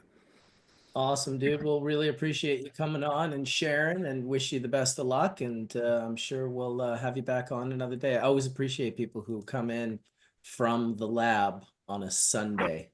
Mm-hmm. Happy to be here. It's a pleasure. Thanks, guys. And if you could shoot me a message on Instagram, I would love to connect. So yeah. Yeah, I will. I've got my tiny little hash account, Sandbox Rodeo. We try to just post what we're up to with no real agenda. We just like to be out there. So yeah, I'll shoot you a message. Perfect. Peace, homie. Peace, homie. Well, we got another half hour. We're gonna chill out and hang out for Hash Church, 1 o'clock. I'd like to get that go right till 1 today. I have a bunch of other stuff going on afterwards, but interesting conversation today, as always, from dry sift to snake venom. Well, we definitely have enough time for bong rip. Let's do it. Bong rip it. I just took my D420K bong rip. Literally, like I didn't want to interrupt, but I was like, "Look, I'm taking my bong rip, D." I'm gonna fucking do another one just cause. I'm gonna double just up. because you can. It's Sunday. What a wonderful thing to do. Where are you located, Chris? I'm located in Germany, close to Basel. I heard you had it a couple of days ago, in last week on the previous episode. Yeah, Basel. Yeah, quite close to Basel, like around 40 to 50 kilometers. I'm not in the fortunate position to have a bong rib as well because I don't smoke inside. I have a little kid here. Oh yeah. But I have to wait a little bit, and then I will also do after meet you all. I will also hop off in a short amount of time, but it was also a pleasure meeting you all you guys, talking to such professionals as well. I hope we can stay in contact for some more info regarding the technique and the scientific background of all the static electrostatic separation we do, especially with Gendo and Wolverine dApps. Maybe get some more info about it to improve everything to make it even better. And I also wanted to say one thing to thanks to Skunkman Sam, because I'm not a professional as you are, all of you. I'm not doing it in a big scale, but especially the skunk one was something that I had during my entire time as a little grower all by myself. And till today I use and I prefer skunk one strains and crossings. So it's a pleasure and an honor to talk to guys like you, and especially Skunkman Sam, who enlightened my youth, let's say like this. Very cool, Chris. Thanks for sharing those words. And yeah, we'll definitely make sure we reach back out. Go ahead, Sam. I'm glad you enjoyed it. That's Yeah, what I made it for. Yeah, it's always one of my go-to strains, and I'm as a regular Amsterdam visitor. Yeah, I've had a lot of it. Also, I had the honor to have the luck to have one of the cheese phenotypes, but not had the chance to clone or something like that. That was yeah, unfortunately, but yeah, it's great to have it. And I till today, like also for like around 25 years, I enjoy skunk number one very much.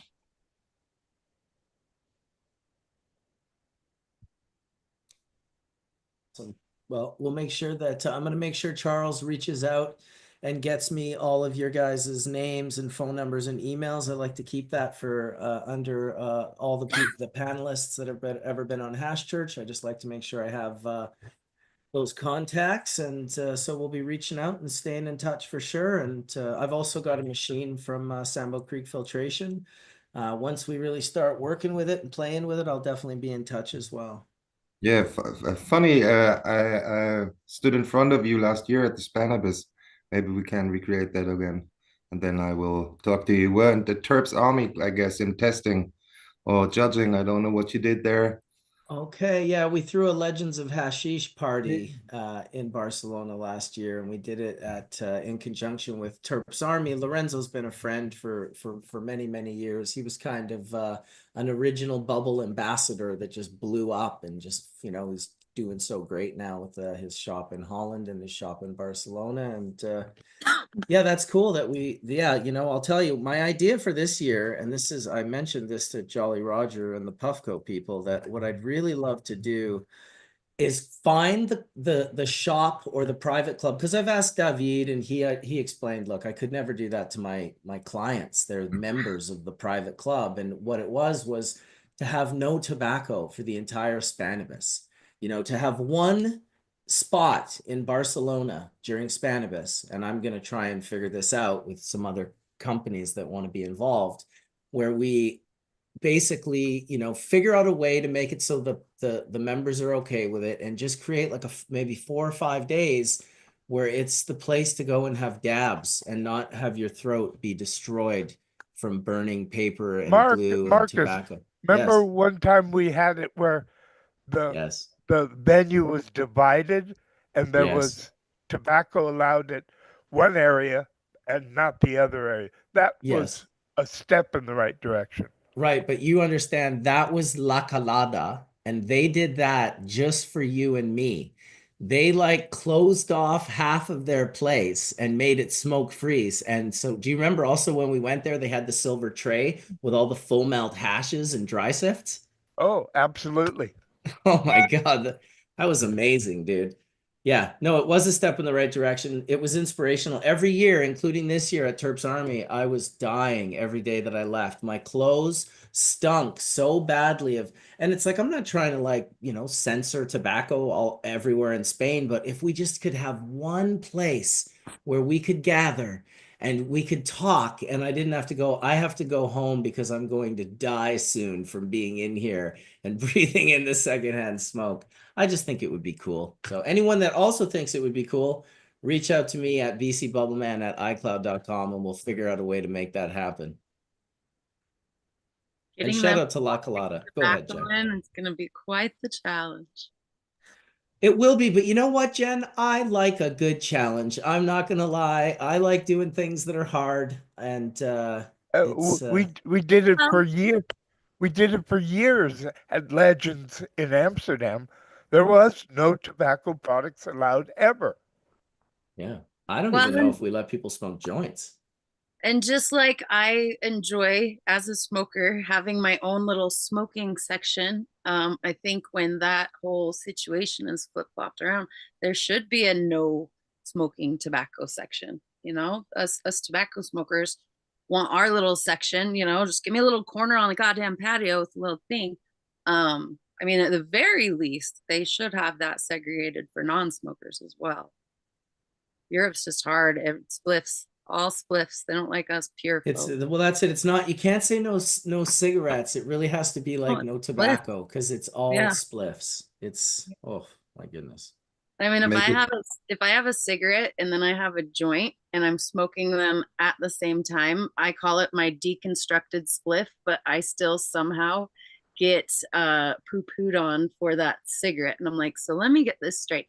If I'm to like break this up and mix these together and put it back in a paper, then you're okay with it. But like separately, like I don't know. Culture though, I try and respect Don't worry. With me, no matter what you do, if there's tobacco in it, I don't like it. I was gonna say the same thing, Sam. You took the words right out of my mouth. That's very fair. It's very Hey, fair.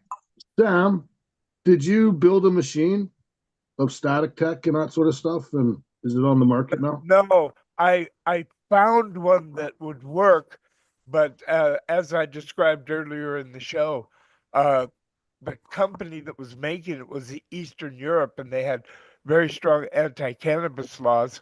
And I tried to get them to. I said, well, let me give you a $50, 50,000 euro down payment so that you can bring one of the machines, and if it works as well as I think, then you can keep the money and I'll keep the machine. But once they found that I was working with cannabis, even though I was legally licensed by the Ministry of Health, they wouldn't touch me with the 10-foot pole. That really sucks that there's still that stigma of it. Oh, I can't believe that. I can't even believe hearing that would fucking Well, take place. Wow. the solution is to just ignore the fuckers and bong rip. Yeah, absolutely. See, a lot of the people that are in the room, and Chris, the gentleman from German, he was just talking about they do have a machine now. Sambo Creeck Filtration has a machine. Charles was in here earlier, as was his electrostatic scientist, one of them, gentleman Alex, who's in New Halifax. And these guys have been working on a machine. I have the machine at my facility in Delta there. So if ever you're around this way and we have some dry sift, you can come play with it. It's got these crazy plates that get charged positively and negatively, and like resin falls down between them and they separate and isolate. It's pretty cool. I have a question. What's the best screen for snake venom? To capture all those right snaky. Gotta be the 73, man. 73. Okay, all right. 73. Yeah.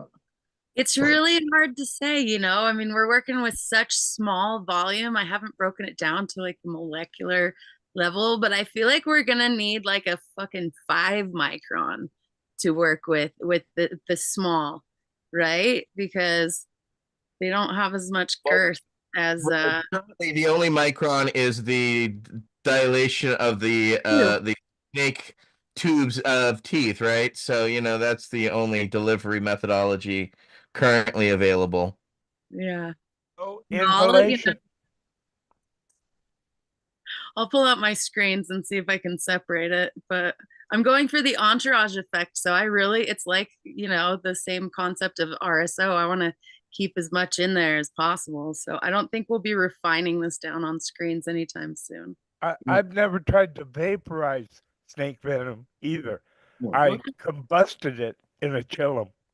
Yeah. Fucking It's going to snake venom thermally degrade chillums. into a bunch of crap. It's not One going more to be snake thermally venom stable. chillum we are making. Yes, one more. Just so everybody knows, we're only kidding. Do not vaporize snake venom, okay?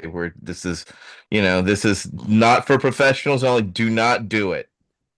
No, and don't be doing snake venom administration. Like, I went through like very serious training down in the jungles of southern Mexico with I never indigenous suggest people. So I don't try this never on. Okay. I never suggested people smoke snake venom. I did it, and it was my personal choice because I'm sort of a wild and crazy guy. But yeah, I would never suggest that anybody does that. Yeah. Now I've also partaken in 5-MeO DMT, which is the toad venom. So that you do smoke. But this is the first I'm really hearing of like smoking the snake venom and having the psychedelic effect. The toad venom, yes.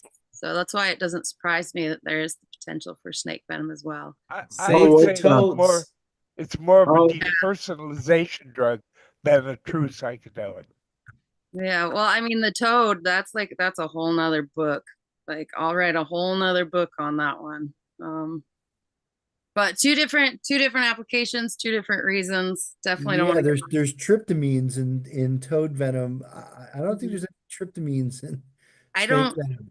It's a peptide that as soon as it gets hot, it's going to degrade. Yeah. So whatever Sam, inhaled into his lung. So here's a question, Mark. Like, what about, because I have seen like advice on them smoking scorpion, and I have utilized scorpion venom. Matter of fact, I have a bottle that I bought. It cost me like $500 for this small diluted bottle for blue scorpion venom because it is known to be able to help like with cancer and whatnot. Are there alkaloids in there, Jen? I'll send you a picture of it. I can send you the information. Yeah, because peptides, the most like bee venom, like melatonin, and most snake venoms, like you had mentioned, the Capritil, the antiplatelet drug that was developed based on snake venom. Most of those are peptides, and those are not going to be thermally stable. If you try to dab those, they're going to immediately degrade into probably toxic shit. So yeah, don't smoke venoms in general. And with the scorpion that I've heard that them smoking the scorpion to get high, using it as a drug, it wasn't that they were trying to extract the scorpion venom. They were literally taking dead scorpions that were dried and cured, and they were breaking pieces of this fucking scorpion off. So they weren't. That's what I was doing with scorpion tails also.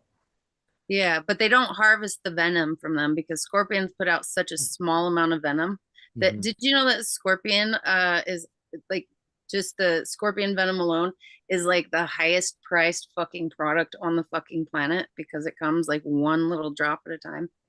So it's like millions of dollars for 1 gallon of scorpion venom. Damn, who's flipping scorpion venom gallons is what I want to know. Like, holy fucking shit. Well, yeah, I got fucking 10 gallons. Right? I had to source this blue scorpion venom that I was using in like fucking Cuba or some shit. Oh, fuck. Yeah. Well, you need gallons when you want to smoke it in a hubbly bubbly. Well, there's two types of scorpion venom dealers, those that require gallons and those that don't. That's a little play on Howard Marks's hashish quote on dealers, those that need forklifts and those that don't. There's two types of hash dealers, those that are used to the sound of beep, beep, beep, and those that are not.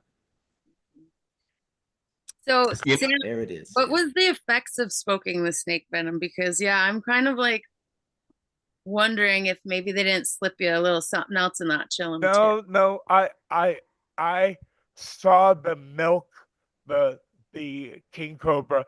I dried it myself, and I was very skeptical. I didn't know what the hell they were doing. I heard that these snake bobbers were doing this, so I went and tried it because yeah, I'm an adventurous soul. Now, are we sure they didn't maybe mix it with a little dash of datura, which a lot of them actually do? Even in No, like ayahuasca ceremonies. I saw them milk it, and they didn't adulterate it in any way, and then they dropped it on parchment paper. Yeah, but it takes quite a bit for it to dry. Are you sure that in that process they maybe didn't incorporate some datura? The snake bobbers, they didn't have long sleeves or anything. I was watching them pretty close. I'm a pretty observant type guy. I have not heard of that, so I will have to do more research on it. It's very interesting though. I did it 25, 30 years ago. Yeah. So what were the effects of that? Like, tell us about your experience here. It's a psychedelic downer, a depersonalization drug. Kind of reminded me a little bit of like ketamine or PCP or even muscanol, if you've ever had any of those substances. I have. So it's a disassociative then. Absolutely. Okay. It's a bit psychedelic dissociative, but yes, it's people call ketamine the Cadillac of dissociative drugs, whereas I called angel dust PCP the shit version. Yeah. The crack version. I had a lot of experience with ketamine down in Mexico as well, and also learned how to administer that for therapeutic reasons to others. So here's the interesting thing that's catching my ears. Like, so one of the things that especially the king cobra is like documented to have these effects is that it's an amazing pain medication because it acts in the same way as morphine as far as disrupting the nerve signals from your pain receptors. Cobra venom, on some of the articles and the documentation that I've read, is actually 10 times more effective than morphine with zero effects. So, I mean, like, so ketamine with pain, right? It kind of like disassociates you and puts you in this different space. So those receptors are not actually active.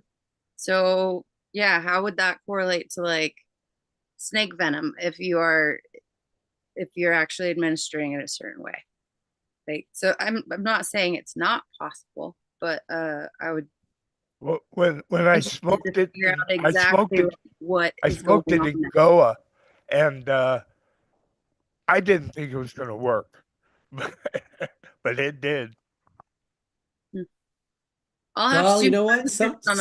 Sometimes experience is different from research. We can read all about things. And you know what? I found it very interesting when we did our Grateful Dead episode, and we had Mark invited a really cool guy in who was like a historian. And so he hadn't necessarily been there for the experiences, but he had met the people years later and he'd written about them, and he was writing about these stories that had happened so long ago. But then there was Courtney Pollock. And Courtney Pollock had actually had those experiences years ago. He was what this guy was writing about. Oh yeah, I was with Neil and I went to Egypt with Jerry, and he's telling all these stories in the most craziest, humblest way ever, because he wasn't really dropping names. He was just talking about his experiences that he had during these times with the Grateful Dead. And I just really noticed how different it was from the conversations that was coming from the other gentleman who had been researching it. They are worlds apart. It's good for us to research, and we learn an enormous amount when we do. But sometimes, like I will say this about my research, when it doesn't align with someone else's actual experience, then I look into that because, there's there's a lot of experiences to be had out there. And sometimes my research tells me, well, that your experience is impossible. And the person is like, well, but it's not my research, it's my actual experience. So it was this is the difference. So, and you learn that as I get older as well, I learn more about this. I feel like I'm really just at the cusp of starting to learn about this. I feel like for the first 40 plus years of my life, I was on the other side of it. But now as I get a little bit older, I'm still only 51, but a little bit. I'm starting to kind of get to I'm at the halfway point at least. That it's changed my perspective. What I see you lifting your head up and down there, Wade. What are you thinking over there? We haven't. I always want to bother Wade, but I don't want to bother Wade. I just want to include him, and if he wants to be a part of the conversation, I always appreciate hearing from him. Thank you, Marcus. Yeah, I've been sitting here listening to the deep dive on snake venom and static sift, dry sift, and just feeling really grateful for the combination of determination and psychonautic interest that drives people to explore these kind of things and to refine the work that we're all doing. I personally am at a spot these days where, yeah, my condition doesn't really allow me to be as active in many of the ways that y'all are talking about as I might have once been. Gosh, there's so many things going on in my head. I don't really even know where to start. I will say that personal check-in, it's been a pretty rough week. In addition to all the other fun that I'm having in living in this body these days, for the first time since my diagnosis, I caught some sort of a bug, a respiratory infection. It's not COVID. It's not turned into pneumonia, but it's been a very persistent and unpleasant difficulty breathing and coughing and whatnot, and engaging in all kinds of the herbal preparations that are part of what we're talking about here today, the nature and the plant kingdom and the fungal kingdom and the animals, snake venom, offer us tools to help us have a better life.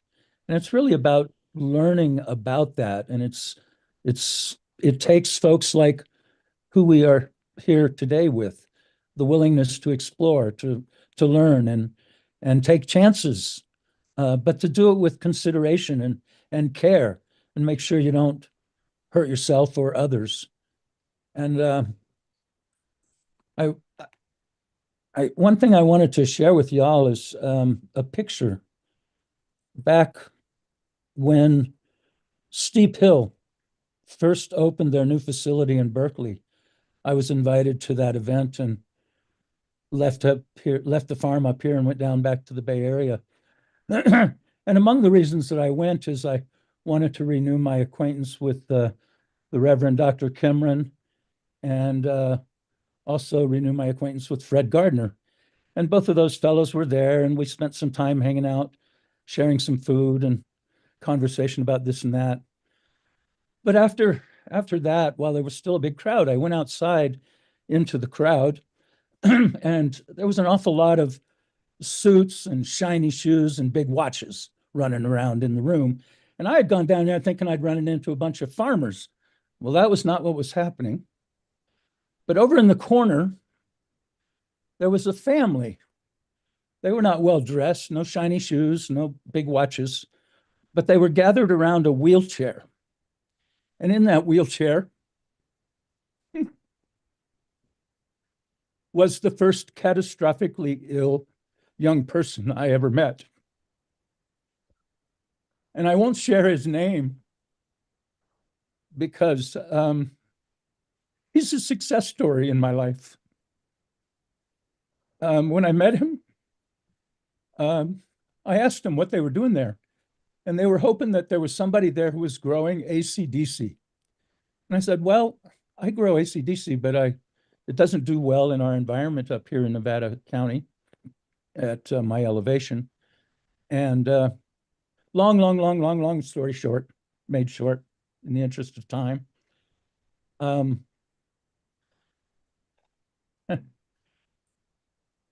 When I met the family, Cam was, the young man was on 15 different anti-seizure medications. He was blind. He was wearing a diaper. He was totally in rictus, just like this. And it was really hard to see. He had a feeding tube close to, was he going to be able to live? Anyway, again, long story short, ended up working with the family. Today, I believe he's on one anti-seizure medication. I have not exchanged genetics or plant material or oils with the family in probably 6 years, but his siblings learned how to grow and learned how to do extractions. And today, this is what Cam looks like. I don't know if y'all can see. Wow. We can see. Absolutely. He's fully there. He responds. And part of why I wanted to tell his story is his mother very early on helped me understand that due to prohibition and something called homeowners association agreements, they could lose their home if it became known that their child was using cannabis. And this is in the Bay Area of California. And it's still appalling to me that those are the kind of things that patients, people who need cannabis, have to deal with, the practical implications that still hang out in our culture. And we've made reference to the stigma associated with cannabis and the other plant materials that we explore for their benefit, because for one reason or another, the culture chooses to say that's a bad thing instead of, I don't know, recognizing the importance of nature, that really, it's not just we humans are all in it together. It's the plants and the animals. We're all in it together on this planet. And we really got to stop thinking we know what the hell we're doing and start recognizing that nature has been figuring out what's going on for many, many, many, many more years than we've been around. And we should recognize nature as the teacher she is for the gifts that she offers. I often think about the cannabis chemistry that this plant makes, and that we, folks like Sam and others, have been so good at identifying and bringing forth in strong concentrations. But I like to remind myself that, particularly in the realm of terpenes, that most of that chemistry is about the plant. It's about the plant doing what she needs to protect herself and to create the opportunity to create offspring, all things that we want. And so it's really important to me that we don't forget that the further you get away from what nature's offering to us, the little it gets. I trust nature. I'll say it like that. And I'm not blind in it. I wouldn't, Sam, I don't know that I would smoke a chillum with snake venom in it. God bless you. But yeah, there's a whole lot of I in return can say that I'm thankful to people like you, and a shout out to Fred Gardner. Fred Gardner was the one who participated in the discussions between me and Jeffrey Guy, because we had already developed a CBD variety, and he's the one who passed the information on down the line to you folks. Yeah, Fred's talk about a fella who's for years done really good work with no expectation of recognition or thanks. He's quite the sweetheart. I'm thankful he's still with us. I think that's all I got, everyone. I feel really blessed and grateful for the environment of the community that I live here in Nevada County. It's perfect that we are talking about dry sift and whatnot. This morning, delivered here to my home by a friend, is a lovely little plaque of what I believe, I'm not sure because I didn't have a chance to talk about it, is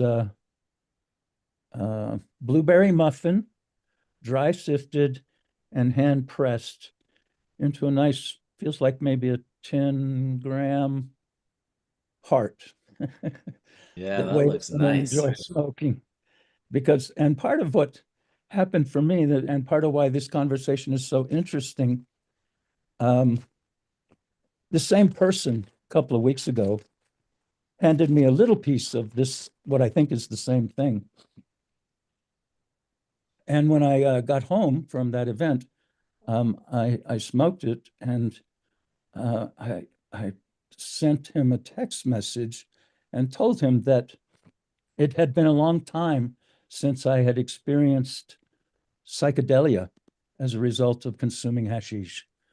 But along with the flavors that came with that hash he had given me, I actually did experience visual alteration, if you will. That was very enjoyable. I love the psychedelic experience, but it's been a long time since I had got there with hashish. So anyway, that's the report from Wade. I'm doing good. I gotta say, for days leading up to this morning, I've been excited and looking forward to what we would talk about today and who I might meet here.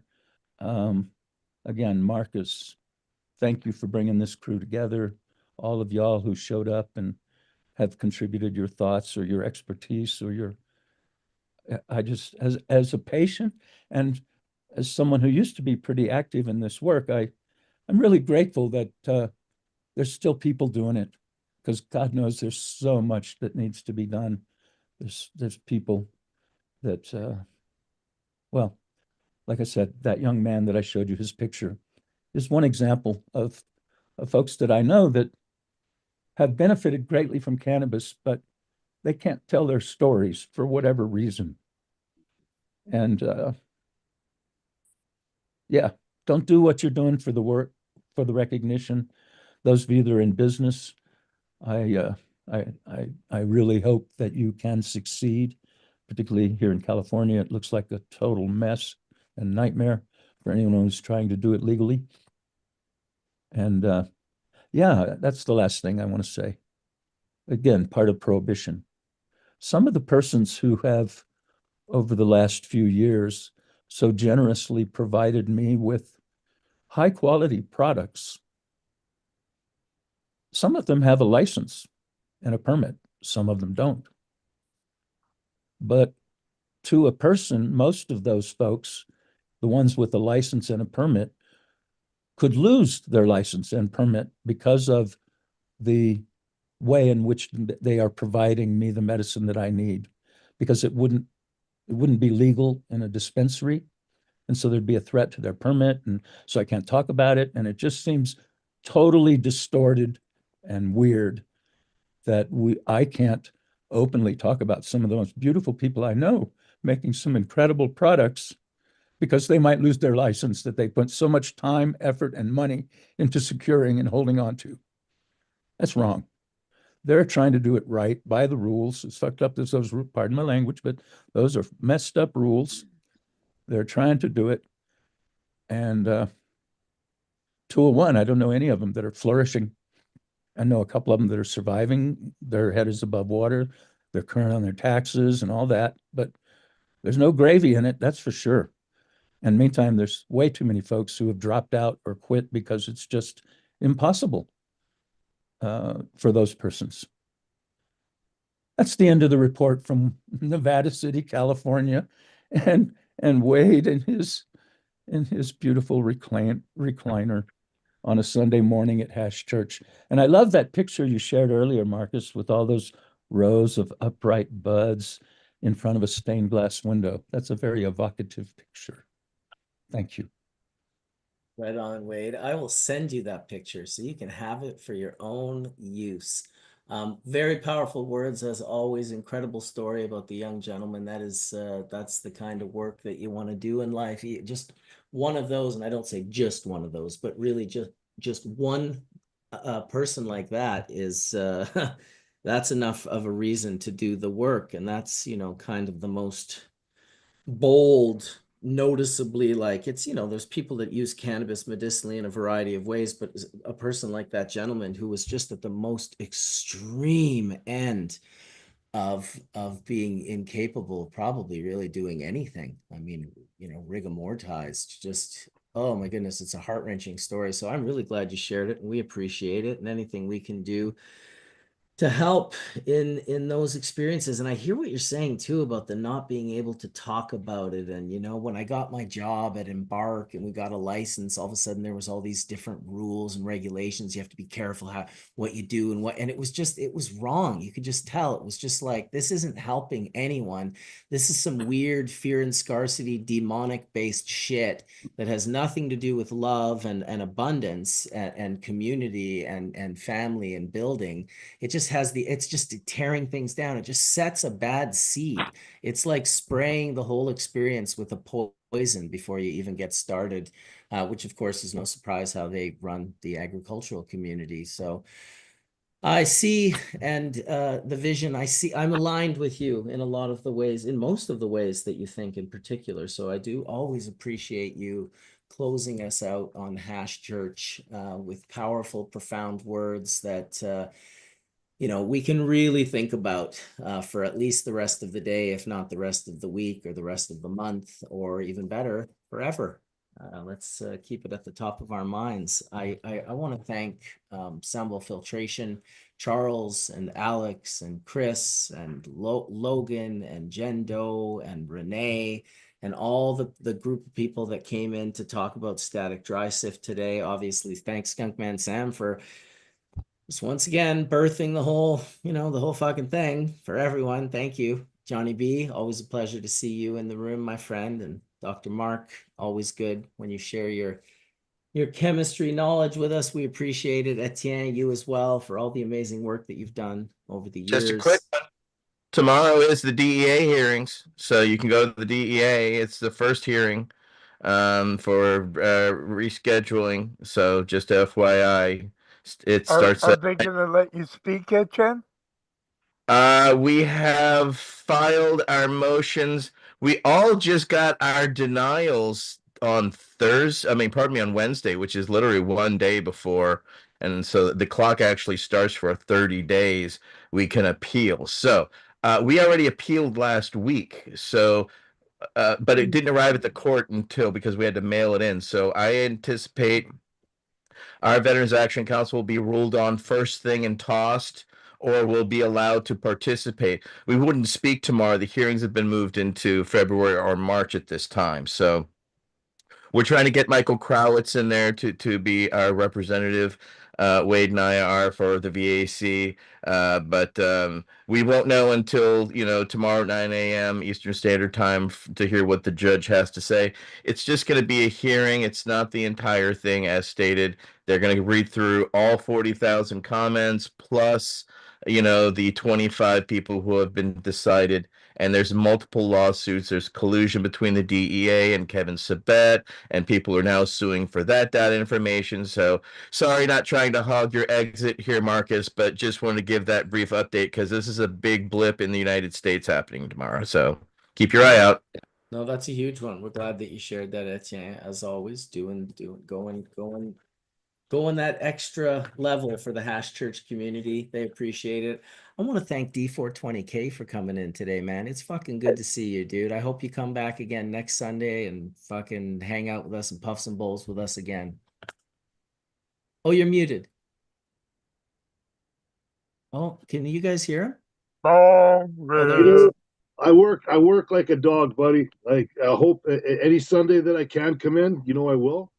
But I'm literally looking after crews of guys now and stuff. It's a real good killer experience what I'm doing, And thank you for reaching out and inviting me in today to talk about it and see everybody. It's a pleasure to see all these faces, man. Like, it's great. You know, good to see you all. Love you all. And keep hashing and keep doing what you guys are doing. Etienne, you're just like a fucking Aztec warrior going to battle all the time for us for our rights and stuff. Fuck yeah, man. Good on you. And, you know, Jen and her education on the venom. That's some killer shit, man. I haven't heard any of that stuff before, but very impressive, very interesting, and always throwing huge info out to everybody for absolutely free.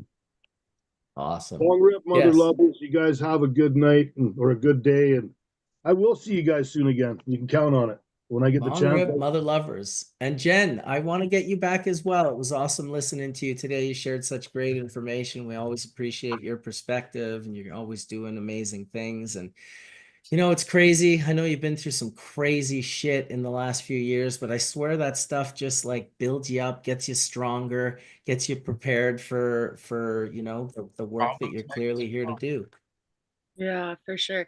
I just came across in my memories what was it, 8 years ago when we had me on after the accident in that hash church. So I just revisited that and I was like, wow, it's been Crazy. a long time. Like it was so amazing to me to be able to have that platform to be able to share that on and to accomplish what we were able to as far as donations. So I just want to thank you again for, you know, providing this platform to us and extending an invitation, because I do like to come on and share as much cool shit as I can. Yeah. Awesome. Well, we want you to share, and you know, you can let people know, hey, if you can't find me, I'll be on Hash Church next Sunday. Right. So yeah. thanks everybody that's watching. We had about 400 people watching live today. Thank you guys so much, Bingo Lombardi, for holding down the chat room, and all the great people, new members, OG Brick 420, John Cox, Cake in a Cup, Camden Fragman. We have a whole bunch of people now. I think there's 30 or 40 of them that are members of Bubbleman's World on YouTube. So they've gone and got themselves a little membership. There's been some people, I can't remember the gentleman's name. Funny enough, it probably maybe isn't a gentleman. The name started with uterus, so you never know. But uterus, thank you for gifting 5 memberships out in Hash Church chat room today. Just went and bought 5 memberships and randomly gave them out to 5 people. We appreciate you guys. And as always, may the full melt bless your bowl sooner than later. Peace out, everybody.